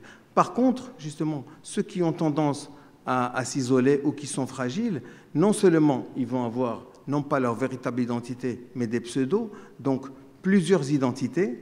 Et paradoxalement, justement, cette pluralité d'identités, c'est comme pour se faire entendre par les autres, et ils sont suspendus à l'image qu'ils vont renvoyer, et c'est pour ça qu'ils sont obligés d'inventer des images, des identités tout le temps. Alors, pour faire aussi une autre incursion dans l'actualité, il y a des choses qui ont été dites sur lesquelles je ne vais pas revenir. Je suis d'accord sur ce qui a été dit sur le baiser, le viol d'Amina, etc. Il y a deux choses. La première, c'est la question de l'embrigadement, et on sait très bien à quel point, justement, l'embrigadement agit d'une façon je veux dire, mondialisés par des réseaux, et ça c'est le pire justement de l'usage d'Internet, et qui agissent sur des personnalités fragiles, évidemment. Un autre exemple qui va plaire à CNS concernant l'éducatif, il y a eu au Maroc, vous savez, ces mouvements de violence qu'on a appelés tcharmil, et qui justement étaient des jeunes qui attaquaient, qui se promenaient avec des sabres, des armes blanches, comme on dit, et puis en exposant sur Facebook leur butin. Voilà, je cherchais le mot. Qui exposaient leur butin. Alors, évidemment, et c'était beaucoup dans les grandes villes, Rabat, Casablanca, Fès. Alors, il y a eu la peur. Il y a eu la peur. Alors, il y a une autre dimension de la peur qui n'est pas que liée à la censure, c'est que la peur, elle est aussi politique. C'est-à-dire que la peur peut être utilisée. Et le message, parmi ceux qui ont essayé de porter un autre message, j'en fais partie, c'est de dire que la peur ne doit pas être utilisée simplement du point de vue sécuritaire, mais du point de vue de l'éducatif, c'est-à-dire parce qu'il y a la peur, il y a l'insécurité, il y a le sentiment d'insécurité. Alors quelque chose qui va vous faire plaisir, c'est qu'il y a un groupe de jeunes qui se sont réunis donc, et qui ont fait une contre-action. Ils ne sont pas contractés, ils ont fait une action contre le tcharmil. Et qu'est-ce qu'ils ont fait? Ils ont dit, ben voilà, on expose notre butin nous aussi, et ils ont exposé des livres sur Facebook. Voilà. Et donc appelant à la culture et à l'éducation. Alors du virtuel au social, au culturel, moi j'aime bien dire du socio-virtuel au socio-culturel. Alors il n'y a pas de frontière chez les jeunes entre le virtuel et le réel. Il y a des moments de passage. Il y a des moments de passage. On sait bien qu'à la fois il peut y avoir des dérives, il peut y avoir même des délires ou un enfermement. Je veux dire, le paradoxe, c'est que ceux qui sont bien, je veux dire, et qui peuvent s'ouvrir aux autres, eh bien, ils font des actions et ils font le meilleur usage. Mais ceux qui sont dans la solitude s'enferment encore plus dans la solitude. Donc, il y a une frontière qui est artificielle, mais il y a un passage. Il y a un passage, et donc j'ai essayé donc de vous dire comment ce passage, au fond, s'opérait dans les actions sociales. Alors, pour la dernière partie de ma petite présentation, au fond, on entend beaucoup dire que les jeunes, on a beaucoup entendu dire que les jeunes, après toutes ces années, sont dégoûtés de la politique. En fait, ce qu'on a constaté, pas mal, j'ai 6 minutes. Merci. Ce qu'on a constaté, c'est que, en fait, les jeunes lassés de la politique parce qu'elle véhicule ce que les psychanalystes appellent des signifiants maîtres auxquels il faut obéir, au fond, ils ont essayé de casser tout ça et c'est passé par une sorte de désidéalisation du champ politique. Cette désidéalisation, au fond, on a vu, et je fais un parallèle entre ce que je vois, parce qu'au fond, ce qui se joue dans l'individuel a des effets dans le collectif. Je veux dire que nous, en tant que psychanalystes, on est interpellés par le symptôme, par des gens qui souffrent, mais au fond, comme vous le voyez, je ne vous parle pas que justement de ceux qui souffrent, mais de ce que ceux qui souffrent interpellent dans le plus grand nombre. D'ailleurs, je voudrais dire aussi un petit mot, parce que je pense qu'il y a des amis tunisiens dans la salle, et l'exemple tunisien nous a beaucoup travaillé, fait réfléchir, et continue d'ailleurs. Et donc je salue je veux dire, toutes les actions menées par les jeunes. Et en tout cas, ce que je voudrais souligner, c'est que la révolution tunisienne, elle est partie, non pas d'un héros, mais de quelqu'un qui souffre et qui s'est suicidé. Et ça, c'est très, très important. C'est-à-dire que ça nous amène à repenser nos catégories. C'est-à-dire que la foule, elle ne s'est pas identifiée là à un meneur, au sens classique du terme, mais elle s'est identifiée à quelqu'un qui souffre, à un être souffrant. Et c'est ça ce qui se passe. Je veux dire que les jeunes, ils véhiculent ça. Non seulement ils nous interrogent sur la souffrance en tout un chacun, ils ont créé leur révolte qui est due aux frustrations qui ont été longtemps accumulées, aussi bien sur le plan politique, sexuel et religieux. Et à ce titre, nous, on sait bien, concernant la sexualité, qu'on a beau interdire aussi bien politiquement que religieusement les pratiques sexuelles, on n'efface pas le désir. Et donc, les jeunes s'arrangent toujours pour vivre justement leur sexualité. Malheureusement, quand il y a beaucoup d'interdits, ça donne aussi des pratiques qui ne sont pas forcément dans la frustration et l'enfermement, mais aussi dans les perversions, parce qu'il faut faire toutes sortes de contours pour arriver à réaliser ses désirs. Et donc, c'est le point sur lequel je voudrais terminer, c'est qu'au fond, s'il y a eu désidéalisation, s'il y a eu révolte, s'il y a eu un cri pour la liberté, voilà un mot justement qu'on a beaucoup entendu, c'est parce qu'il y avait quelque chose du désir qu'on ne peut pas détruire. Il y a eu quelque chose du désir qui s'est affirmé. Il y a eu quelque chose du désir qui s'est affirmé chez des jeunes qui disent « Bon, nous, on veut sortir, je reviens à mon mot, mais on ne veut pas de chef. On ne veut pas de chef, et ils le disent très bien, c'est-à-dire que sortis de ce que nous, on appelle les identifications parentales, et aussi aux ascendants, etc., ils ont établi des identifications horizontales entre leur père, P-A-I-R, et à ce moment-là, le chef, après tout, il est tournant. Je ne dis pas que c'est la solution, hein, parce que je crois qu'il y a des choses qui sont en panne à cause de ça aussi, hein, parce que, je veux dire, voilà, les groupes aussi sans chef, la révolte, c'est bien, mais elle ne suffit pas. Et je crois qu'aujourd'hui, si on veut être optimiste, on est dans une phase de transition. Je crois qu'on peut dire les choses comme ça, où les modèles anciens sont en train d'être cassés et où, il faut être attentif à ce qui se passe. Voilà, et donc à plus grande échelle, c'est ce qui s'est passé, c'est-à-dire que les jeunes sont sortis et ils ont aussi cassé certaines assertions ou certains préjugés ou certaines réalités qui sont, par exemple, la question de la servitude volontaire dont on a parlé dans le monde arabe, et qui ont dit, voilà, on veut sortir de cette servitude, et alors qu'autrefois, les gens pleuraient quand Nasser est mort, aujourd'hui, ils ont dit dégage. Donc voilà, je crois que nous avons beaucoup à apprendre, à attendre, et en tout cas de la jeunesse, et que c'est de là, absolument fondamentalement, que viendront les changements.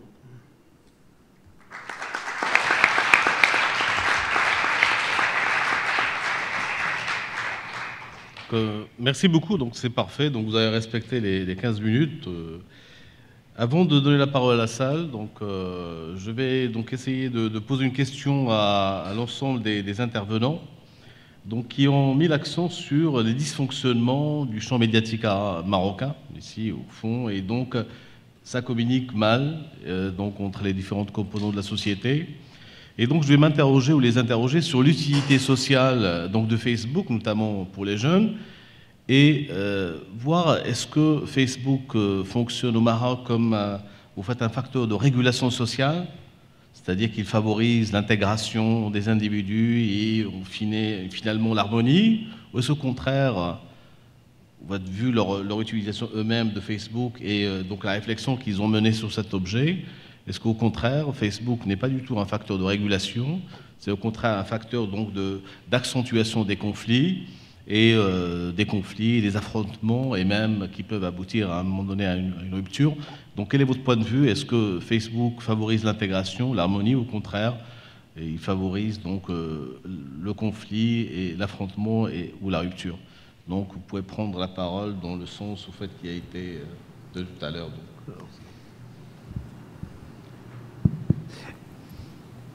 C'est une bonne question. Très bonne. Je pense que, en fait, ça dépend. Ça dépend pour une raison simple. À titre personnel, de mon usage régulier, les médias sociaux, d'une manière générale, m'ont permis de voir ce que, dans l'ordinaire, je n'aurais jamais vu en raison de mon milieu, etc., c'est celui d'avoir une forme de mixité sociale. Juste avant que je découvre la chose publique, etc., et que je m'intéresse à la question, je ne connaissais pas l'existence d'énormément de choses qui se passaient au Maroc alors que j'y vivais et que je vivais au Maroc, pardon. Et j'ai été surpris de découvrir qu'il existe des associations des droits humains, etc. Et donc ça m'a permis, à titre personnel, de sortir de mon milieu ordinaire pour m'ouvrir aux autres milieux d'une manière décomplexée, d'une manière franche. Mais maintenant, ça permet également de montrer les différences, parce que les différences existent. On reproche aux autres d'appartenir à tel milieu ou tel milieu, on reproche aux autres de faire telles écoles ou telles écoles, etc. Au fond, on nous reproche aussi d'être ce qu'on est, d'une manière ou d'une autre. Et la seule réponse face à ces attitudes, pour moi, et je ne pense pas que je changerai, c'est d'assumer d'être ce qu'on est, parce que de toutes les manières, on ne pourra pas changer ce qu'on est. Et voilà. Et donc, c'est l'assumer et dire aux autres qu'on va exister avec toutes les caractéristiques qui nous définissent. Merci beaucoup. Donc, vous avez 2 minutes pour répondre. Très bien. Alors, bon, clairement, Facebook ou aussi les réseaux sociaux, ils permettront probablement de faire avancer, de générer certaines avancées, qui ne vont pas être extraordinaires. C'est une vision personnelle aussi. Mais il y a une certaine promiscuité sur les réseaux sociaux. On est en contact au quotidien avec des gens parfois avec qui on parle beaucoup plus que nos propres familles. Et j'espère qu'il y aura des leaders un peu partout dans leur domaine respectif, que ce soit en politique, en social, ou en mathématiques, ou en sciences, ou autres, qui pourront partager en partie leur savoir ou leur expérience avec leurs amis sur les réseaux sociaux. Ça créera probablement des vocations. Et je crois qu'il y a aussi un autre phénomène, c'est un cumul de savoir au quotidien. Avant, pour acquérir une information, il fallait avoir un livre, suivre des études et autres. Maintenant, on a l'open source, l'accès libre à l'information. Et au quotidien, on a un contact avec une information donnée. Ce cumul de micro-savoir peut générer, là aussi, pas seulement des vocations, mais un niveau de connaissance qu'on ne pouvait pas espérer durant les années 80-90 au Maroc. Troisième des choses, et c'est là, parce qu'il n'y a pas une arme parfaite, parce qu'il n'y a pas un outil parfait, il y a toujours un revers de la médaille, il y a aussi un risque qui est important, c'est qu'il y a un semblant de pensée unique, unanime. On crée l'unanimité autour d'idées, le plus souvent qui peuvent parfois être très conservatrices, parce qu'il y a cette envie, comme disait Sana, d'apparaître dans les meilleures situations sur les réseaux sociaux alors qu'on a une autre pratique. C'est cette apparition d'unanimité d'idées parfois assez dangereuses qui risque de faire taire certains ou bien de convertir d'autres vers ces idées-là. Donc du coup, on a un petit peu ces trois situations. Merci beaucoup. Merci. Je pense que ce n'est ni l'un ni l'autre. C'est-à-dire que Facebook et les réseaux sociaux, de manière générale, ne permettent pas d'augmenter les conflits et les clivages, ni d'être un régulateur, parce qu'il ne faut pas non plus qu'on se trompe par rapport à la portée des réseaux sociaux de Facebook. Sur Facebook, on n'écrit pas. On parle quelque part, et donc on réagit à chaud à un événement, à un instant T. Ça paraît contradictoire, parce qu'en réalité, on écrit pour partager un statut, sauf que l'acte d'écrire exige une réflexivité qu'on n'a pas sur Facebook. Quand vous voulez rédiger un article, une note de présentation, un document de synthèse, on prend le temps de structurer, de rédiger, d'avoir une structuration, une réflexion par rapport à un sujet donné. Sur Facebook, très souvent, il n'y a pas ça. On réagit à chaud parce qu'il y a eu un attentat à Charlie Hebdo. On réagit à chaud parce qu'il y a tel et tel événement. Et donc, cet acte de réflexivité qui exige l'écrit, on ne l'a pas. Et ça donne quoi? Ça donne des postures militantes presque par mode. Il y a eu sur Facebook et sur Twitter un grand mouvement de solidarité avec les victimes des inondations au sud du Maroc. Aujourd'hui, ces victimes, elles sont toujours dans la même situation de besoin, sauf qu'on les a oubliées. On a la conscience tranquille, on a milité entre guillemets sur Facebook pendant 2 mois, le problème est toujours là. On a milité en changeant de photos de statut, en mettant en Gaza, les Palestiniens sont toujours dans la même situation.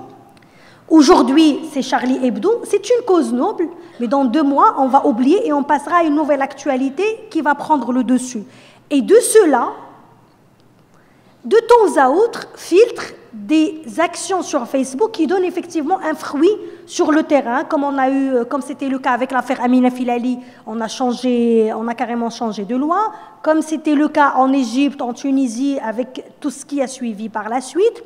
Et donc, Facebook est aujourd'hui un média, mais c'est un nouveau média qu'on est en train de découvrir et qui n'a pas cessé de donner ses résultats. Ce n'est pas un média classique avec une ligne éditoriale donnée, avec des orientations, avec des objectifs. C'est un média de l'instantané. C'est un média où Monsieur Tout-le-Monde n'est plus là comme spectateur, mais il crée lui-même le contenu du média et la manière de le diffuser.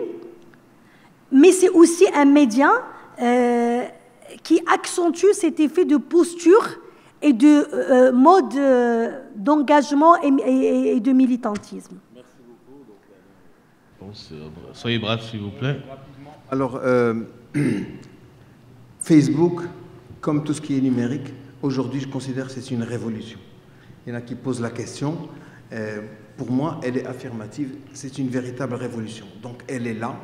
Et il faut faire avec.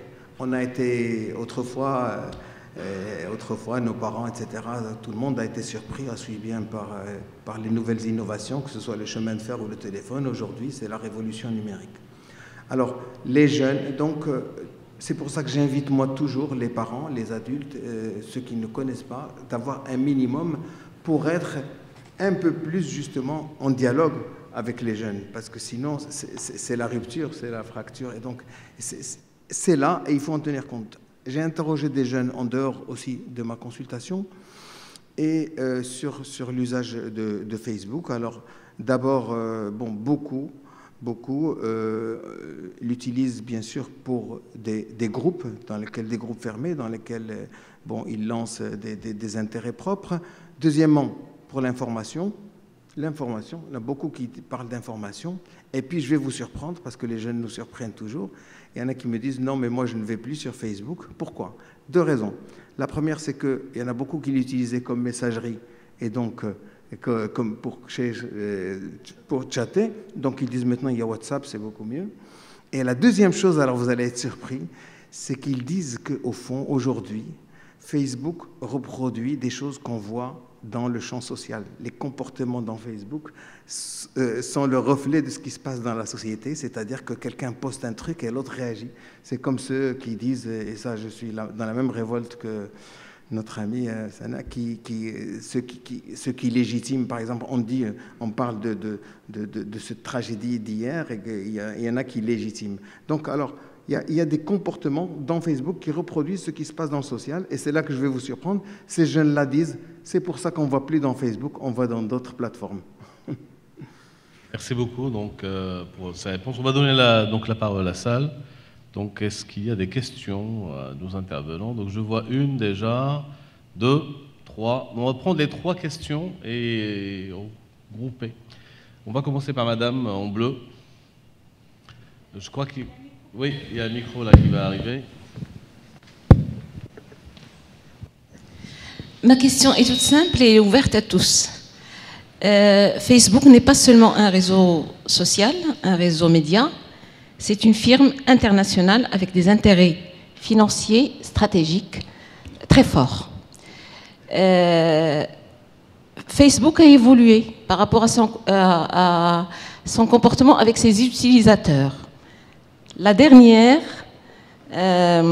trouvaille de Facebook, c'est que tout ce qui se rattache à la vie privée, c'est-à-dire informations personnelles, photos, déclarations, vidéos, sont assujettis à de nouvelles règles. Est-ce que vous avez des informations concernant la réaction des Facebookiens marocains à ce sujet? Merci. Merci. On va donner la parole à monsieur là-bas, en lunettes. Bonsoir. Alors j'avais une question en fait qui s'adresse à tout le monde aussi. On a parlé de beaucoup de choses aujourd'hui qui tournent autour de Facebook, mais on n'a pas parlé de censure, j'ai l'impression. Et c'est un point qui me paraît devoir figurer en haut de la liste quand on parle de Facebook et d'Internet en général. Parce que c'est vrai qu'on a beaucoup de gens qui sont connectés, c'est vrai, 5 millions ou 13 millions, peu importe. La Chine, c'est l'un des pays les plus connectés, mais qui subit une censure assez importante aussi.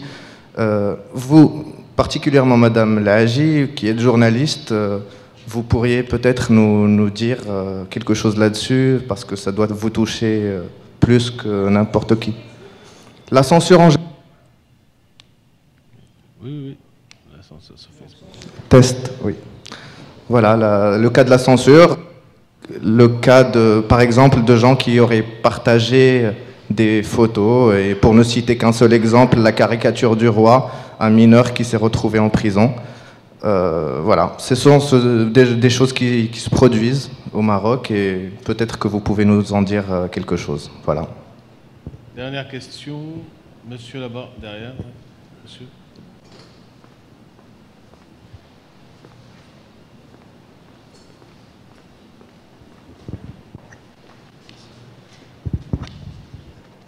Donc, merci beaucoup pour vos différentes interventions.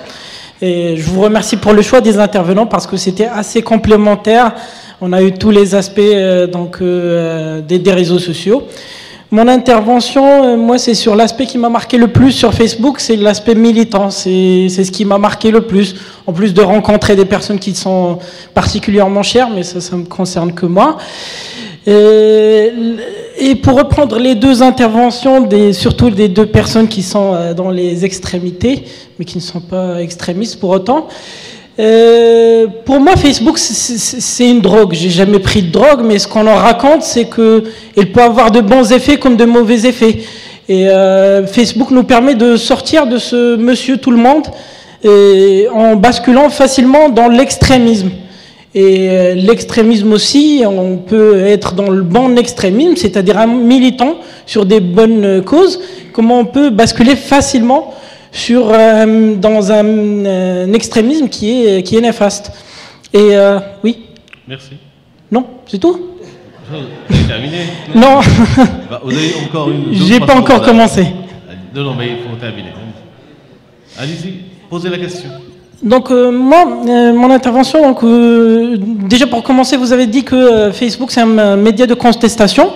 Je pense que c'est très réducteur parce que pourquoi c'est un média de contestation? Il est vécu comme tel pour les Marocains parce que c'est le seul champ qui n'est pas exploité. Donc puisque la vie de tout le monde il est là, donc il n'y a pas de contestataire. Nous on comble ce vide-là en basculant dans de la contestation. Et pour faire le lien avec l'autre intervention, vous avez parlé de mesures, s'il vous plaît. Vous avez parlé de mesures, moi je dirais plus des mesurettes ou des semblants de mesures qui n'ont pas été à la hauteur de la grandeur de Facebook. Par exemple, vous avez parlé de l'état du terrain. On sait très bien que le ministre n'était pas à son coup d'essai et la réaction qui est venue, elle est venue très tardive. Un exemple aussi, c'est l'instituteur qui humilie une fille en plein cours. Donc l'instituteur a été suspendu, mais ça ne règle rien au problème très profond de l'éducation au Maroc. Et tant qu'on reste dans des mesurettes comme ça, des illusions, on restera dans les contestations. On ne peut pas basculer dans de la communication. On restera là-dedans. Merci beaucoup. Donc on va laisser les intervenants répondre assez brièvement. Donc vous commencez. Pour répondre à la première question, en fait, je me suis recyclé un petit peu dans l'action professionnelle, dans le digital, dans l'innovation digitale. D'ailleurs, on développe des jeux maintenant, des jeux sur smartphone et autres. Pour vous dire, alors, il y a eu des gros changements, c'est vrai, au niveau de la confidentialité des données qui sont sur Facebook, pour que vous le sachiez. Vos messages, même entre vous, sont scannés par Facebook. Il y a eu des pédophiles qui ont été retrouvés directement parce qu'ils échangeaient des photos pédophiles au sein même de Facebook et aussi sur Gmail. Donc ils sont scannés automatiquement, on ne sait pas s'ils les lisent ou pas, mais les règles de confidentialité ont beaucoup évolué. Maintenant, il y a une chose, il faut le savoir. On n'y peut rien. Personne n'y peut rien. Les Marocains aussi, ça n'a pas changé. Le nombre d'usagers, il va augmenter. C'est une addiction, il y a une vraie addiction à Facebook. C'est une addiction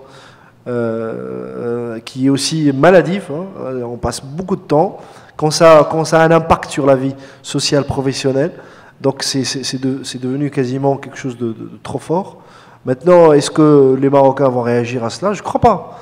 On y est. Maintenant, on n'a pas d'autre alternative. Par contre, et là c'est pour moi la bonne nouvelle, c'est que les premiers marchés de Facebook, à savoir les États-Unis, au Canada, il y a une perte de vitesse au niveau de l'acquisition de nouveaux usagers parmi les jeunes. C'est-à-dire les jeunes, ils passent plus par Facebook, mais plutôt Twitter, mais surtout par du Snapchat, par d'autres outils et ils sortent un petit peu de Facebook. Là, on verra un petit peu l'évolution dans le temps. Voilà. Est-ce que quelqu'un veut répondre à la question du privé? Alors, par rapport à la vie privée, sont rentrés dans des débats techniques. Pardon. C'est bon? Ça marche? Oui, je pense que c'est bon. Sont rentrés dans des débats techniques, et comme le disait Anas, on n'y peut rien, mais c'est vrai que c'est une question très importante à poser parce que si aujourd'hui on considère une page Facebook comme un espace privé, ben, elle pourrait avoir des implications dans la vie publique. Et on a aujourd'hui au Maroc le cas d'une institutrice connue d'ailleurs parce que c'est une militante des droits de l'homme dont je ne retiens pas le nom, professeure de philosophie, qui aujourd'hui a des ennuis avec la direction de son lycée parce qu'elle a affiché sur Facebook des photos d'elle en décolleté, avec un verre de vin, etc. Et la direction du lycée a considéré que les élèves ayant accès à sa page Facebook, ça considérait un danger pour eux. Et donc on l'a dégradée comme institutrice au primaire, ce qui est d'ailleurs ridicule parce qu'on a peur pour les lycéens, mais on n'a pas peur pour les enfants. C'est peut-être encore plus dangereux. Mais aujourd'hui, donc, ça a fait moins de débats que sur d'autres affaires au Maroc, mais ça pose la question de Facebook. Est-ce que c'est un espace privé ou est-ce que c'est un espace public? C'est la même question des deux petits adolescents de Nador qui s'embrassent. Et l'argument du juge, c'était que une page Facebook, c'est un espace privé finalement. Mais c'est aujourd'hui, ça devrait être un débat important par rapport à non seulement la protection des données privées. Aujourd'hui, quand vous avez un bébé et que vous mettez ces photos sur Facebook, et dans 20 ans, quand il voudra être recruté par une entreprise, suite à une recherche sur Internet, son futur recruteur trouvera ces photos en couche-culotte à l'âge de 3 mois ou de 6 mois. Tout est aujourd'hui préservé. Ce qu'on publie aujourd'hui sur Facebook nous condamne quelque part parce qu'il est préservé, gardé, enregistré par Facebook à jamais. Et donc, il faudrait juste qu'on soit conscient de ce que cela implique. La censure, personnellement, je ne suis pas au courant de l'affaire de la caricature, mais j'estime que justement la censure qu'on pourrait connaître sur les sites d'information, sur un journal, il y a beaucoup de cas au Maroc, on ne l'a justement pas sur Facebook, parce que quand on voit tout ce qui est publié en termes de caricature, de critiques, non seulement par rapport à l'institution monarchique, mais également par rapport à la question de la religion. Aujourd'hui, j'estime qu'au Maroc, le tabou le plus présent, c'est plus la religion que la monarchie. Je pense que le tabou de la monarchie a été cassé quand même pendant les dernières années. Et le tabou très présent, c'est la religion. Et en tout cas, que ce soit par rapport à la monarchie, par rapport à la religion, sur Facebook, j'estime qu'on ne peut pas vraiment parler de censure et peut-être, Jalil en parlait, plutôt d'autocensure. Voilà, merci. Merci.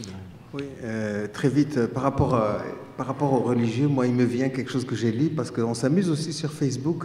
C'est quelqu'un qui poste « Joyeux Noël à tous les musulmans ». Voilà, il y a des choses comme ça qui me plaisent bien. C'est-à-dire que finalement, bon, la censure existe, mais les jeunes ont cette capacité de faire bouger les lignes. Et ça a donné quelque chose de plus. Et comme j'ai dit qu'ils nous surprennent, c'est justement aussi parce qu'il y a la censure qu'ils vont vers d'autres plateformes. Par exemple, ils m'ont dit non, Facebook maintenant c'est traditionnel. Et puis bon, c'est-à-dire que la censure, ça rejoint l'autocensure. C'est pas simplement évidemment le flicage, c'est aussi le fait qu'immédiatement il y a des contre-réactions, il y a des stigmatisations, il y a des normativités, etc. Et c'est pour ça qu'ils vont vers d'autres plateformes, Trumble, Instagram, etc., etc. Et donc, ou des plateformes qui sont peu ou pas connues par les aînés, par les parents, par les adultes, par les censeurs. Oui, allez-y, bien sûr. Oui. Alors, concernant la question des données personnelles, d'abord, le modèle économique de Facebook est basé sur l'exploitation des données des utilisateurs. Donc, autant dire que si vous ne voulez pas vous faire exploiter vos données, il ne faut pas y être. Et donc, et la vigilance doit venir, à mon avis, de l'utilisateur parce que l'entreprise ne fait pas attention à qui poste, qui fait quoi, etc. Deuxième chose, concernant la censure, les caricatures du roi, je ne connais pas l'affaire, mais j'ai entendu vent. Je pense que Facebook reste un champ de non-droit au Maroc, donc on ne sait pas quelles sont les limites et on ne connaît pas quelles sont les règles, donc on n'est pas à l'abri d'une décision arbitraire qui va s'abattre sur un utilisateur de Facebook en particulier. C'est navrant, mais c'est comme ça. Il faudra trouver un cadre législatif pour donner pour fixer des règles pour que tout le monde soit averti. Et je pense que c'est aussi important. Et enfin, j'aimerais terminer par la question de l'extrémisme, et elle est très présente aujourd'hui sur Facebook. En 2003, une amie a publié un texte suite aux attentats du 16 mai 2003 en disant « J'ai vu la gangrène prendre » parce qu'elle était étudiante à la fac de droit de Casablanca. Et je pense qu'aujourd'hui, sur Facebook, on voit aussi la gangrène prendre, et particulièrement sur des personnes qui affichent leur soutien et leur allégeance à l'État islamique d'une manière officielle. À titre personnel, je considère qu'il représente un risque pour la société et je considère que ça sort du cadre de la liberté d'expression et qu'il mérite de faire un petit tour devant la justice parce que faire l'apologie du terrorisme, ce n'est pas une opinion, mais c'est un crime. Et merci. Bien. Je crois qu'il y a quand même la troisième question sur le militantisme qui n'a pas été beaucoup traitée, qui a été posée par M. là-bas. Est-ce que quelqu'un peut lui répondre? Oui, alors, assez rapidement, au Maroc, comme partout pareil aussi, on n'a pas que des militants. Il y a des gens qui vont avoir une posture qui est différente devant un État donné. Il y a des gens qui vont voir, par exemple, des inondations, ils vont se dire, ils vont s'indigner, juste par le côté verbal, d'autres qui vont passer à l'acte, et d'autres qui vont se dire, bon, ça arrive à tout le monde. Donc en réalité, c'est une conséquence normale quand on est aussi devant une accumulation aussi d'événements très très négatifs et très forts, des guerres et autres. On devient permissif. Hein. Notre niveau de sensibilité, on est de moins en moins sensible, hein, parce qu'on voit plein de choses. Avant, un petit acte pouvait générer beaucoup d'émotions. Maintenant, on a pris l'habitude. C'est un petit peu la démocratisation de l'indignation qui est aujourd'hui devenue quelque chose de tellement banal. Donc je crois clairement que pour être des militants Facebook, c'est bien. C'est un support d'idées. Les idées, il y en a tellement, il y en aura toujours beaucoup. Mais c'est surtout les gens sur le terrain qui comptent vraiment, qui vont changer la réalité, et aussi les extrémistes qui agissent encore aujourd'hui un peu partout, que ce soit dans les universités, dans les rues et autres, qui se nourrissent de différents discours et aussi de malheur, de pauvreté et autres. Donc je crois que c'est bien de voir le côté fantasmagorique extraordinaire et beau d'un outil américain qui est exploité pour des raisons ou autres, mais je crois que il y a une chose très très importante, c'est le concret, c'est le pragmatisme, et c'est le réel, et c'est le travail de chaque jour. Et c'est cela qui compte, et c'est cela pourquoi il y a des réactions. Oui, ça a l'air d'être des mesurettes, je suis d'accord avec vous, hein, c'est des petites mesurettes, c'est pas ça qui va changer l'éducation, c'est pas ça qui va changer la politique. Mais en réalité, nous, autant on est très réactifs sur les réseaux sociaux, sur le web, l'État, c'est quand même 1500 ans d'ancienneté, c'est un gros bolide, pour le faire bouger, il faut énormément de temps. C'est pour cela qu'il y a tellement de déceptions autour de lui, c'est pour cela qu'il faut continuer à tirailler, à dire ce qu'il faut, à militer un peu partout au quotidien.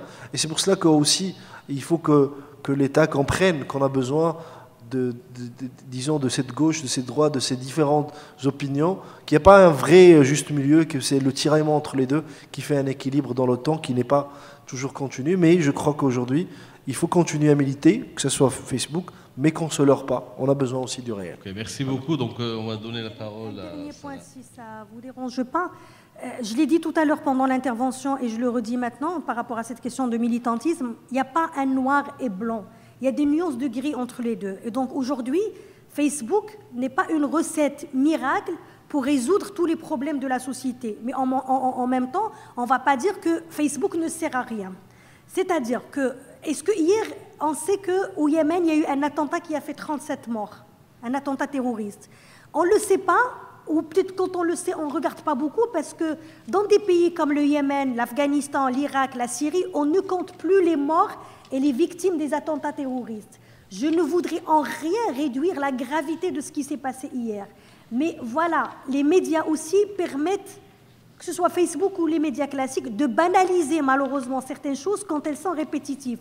Aujourd'hui, la cause palestinienne, moi quand j'étais enfant, c'était la cause. Aujourd'hui, on n'en parle quasiment plus, on en a parlé un peu pendant l'attaque sur Gaza. Les morts, les victimes des attentats terroristes dans des pays comme l'Irak, le Yémen, la Syrie, le Mali, l'Afghanistan, on n'en parle quasiment plus. Il y a cet effet mode dont on parlait tout à l'heure, mais en même temps, on ne peut pas dire que ça ne sert à rien, parce que Facebook permet quand même une mobilisation par rapport à certaines choses. Si on a eu un ministre qui a démissionné ou qui a été limogé, même si ce n'est pas sa première bêtise, il a accumulé les bêtises, au lieu de dire ben, c'est quand même venu trop tard, je me dis quand même, grâce à cette mobilisation sur Facebook, on a pu atteindre un principe prôné par la Constitution de 2011 et qui n'a jamais été mis en application, c'est la responsabilité aujourd'hui par rapport à des actes politiques. C'est arrivé en retard, oui, mais c'est quand même arrivé. Le changement de la Constitution, les partis politiques le demandaient depuis fin des années 90. S'il n'y a pas eu le 20 février, on n'aurait pas eu cette Constitution avec ses manquements, avec le fait qu'elle ne soit pas totalement appliquée. Et donc, finalement, Facebook n'est pas une recette miracle pour transformer toute la société, les problèmes de l'éducation, de la santé, etc. Mais en même temps, je dirais jamais, ça ne sert à rien. Ça permet d'apporter des petits changements, des changements ponctuels, mais tant mieux quand même. Ok, donc merci beaucoup pour votre réponse. Donc au nom de l'IMA, je remercie donc le public et les intervenants et je déclare ce débat levé. Merci beaucoup.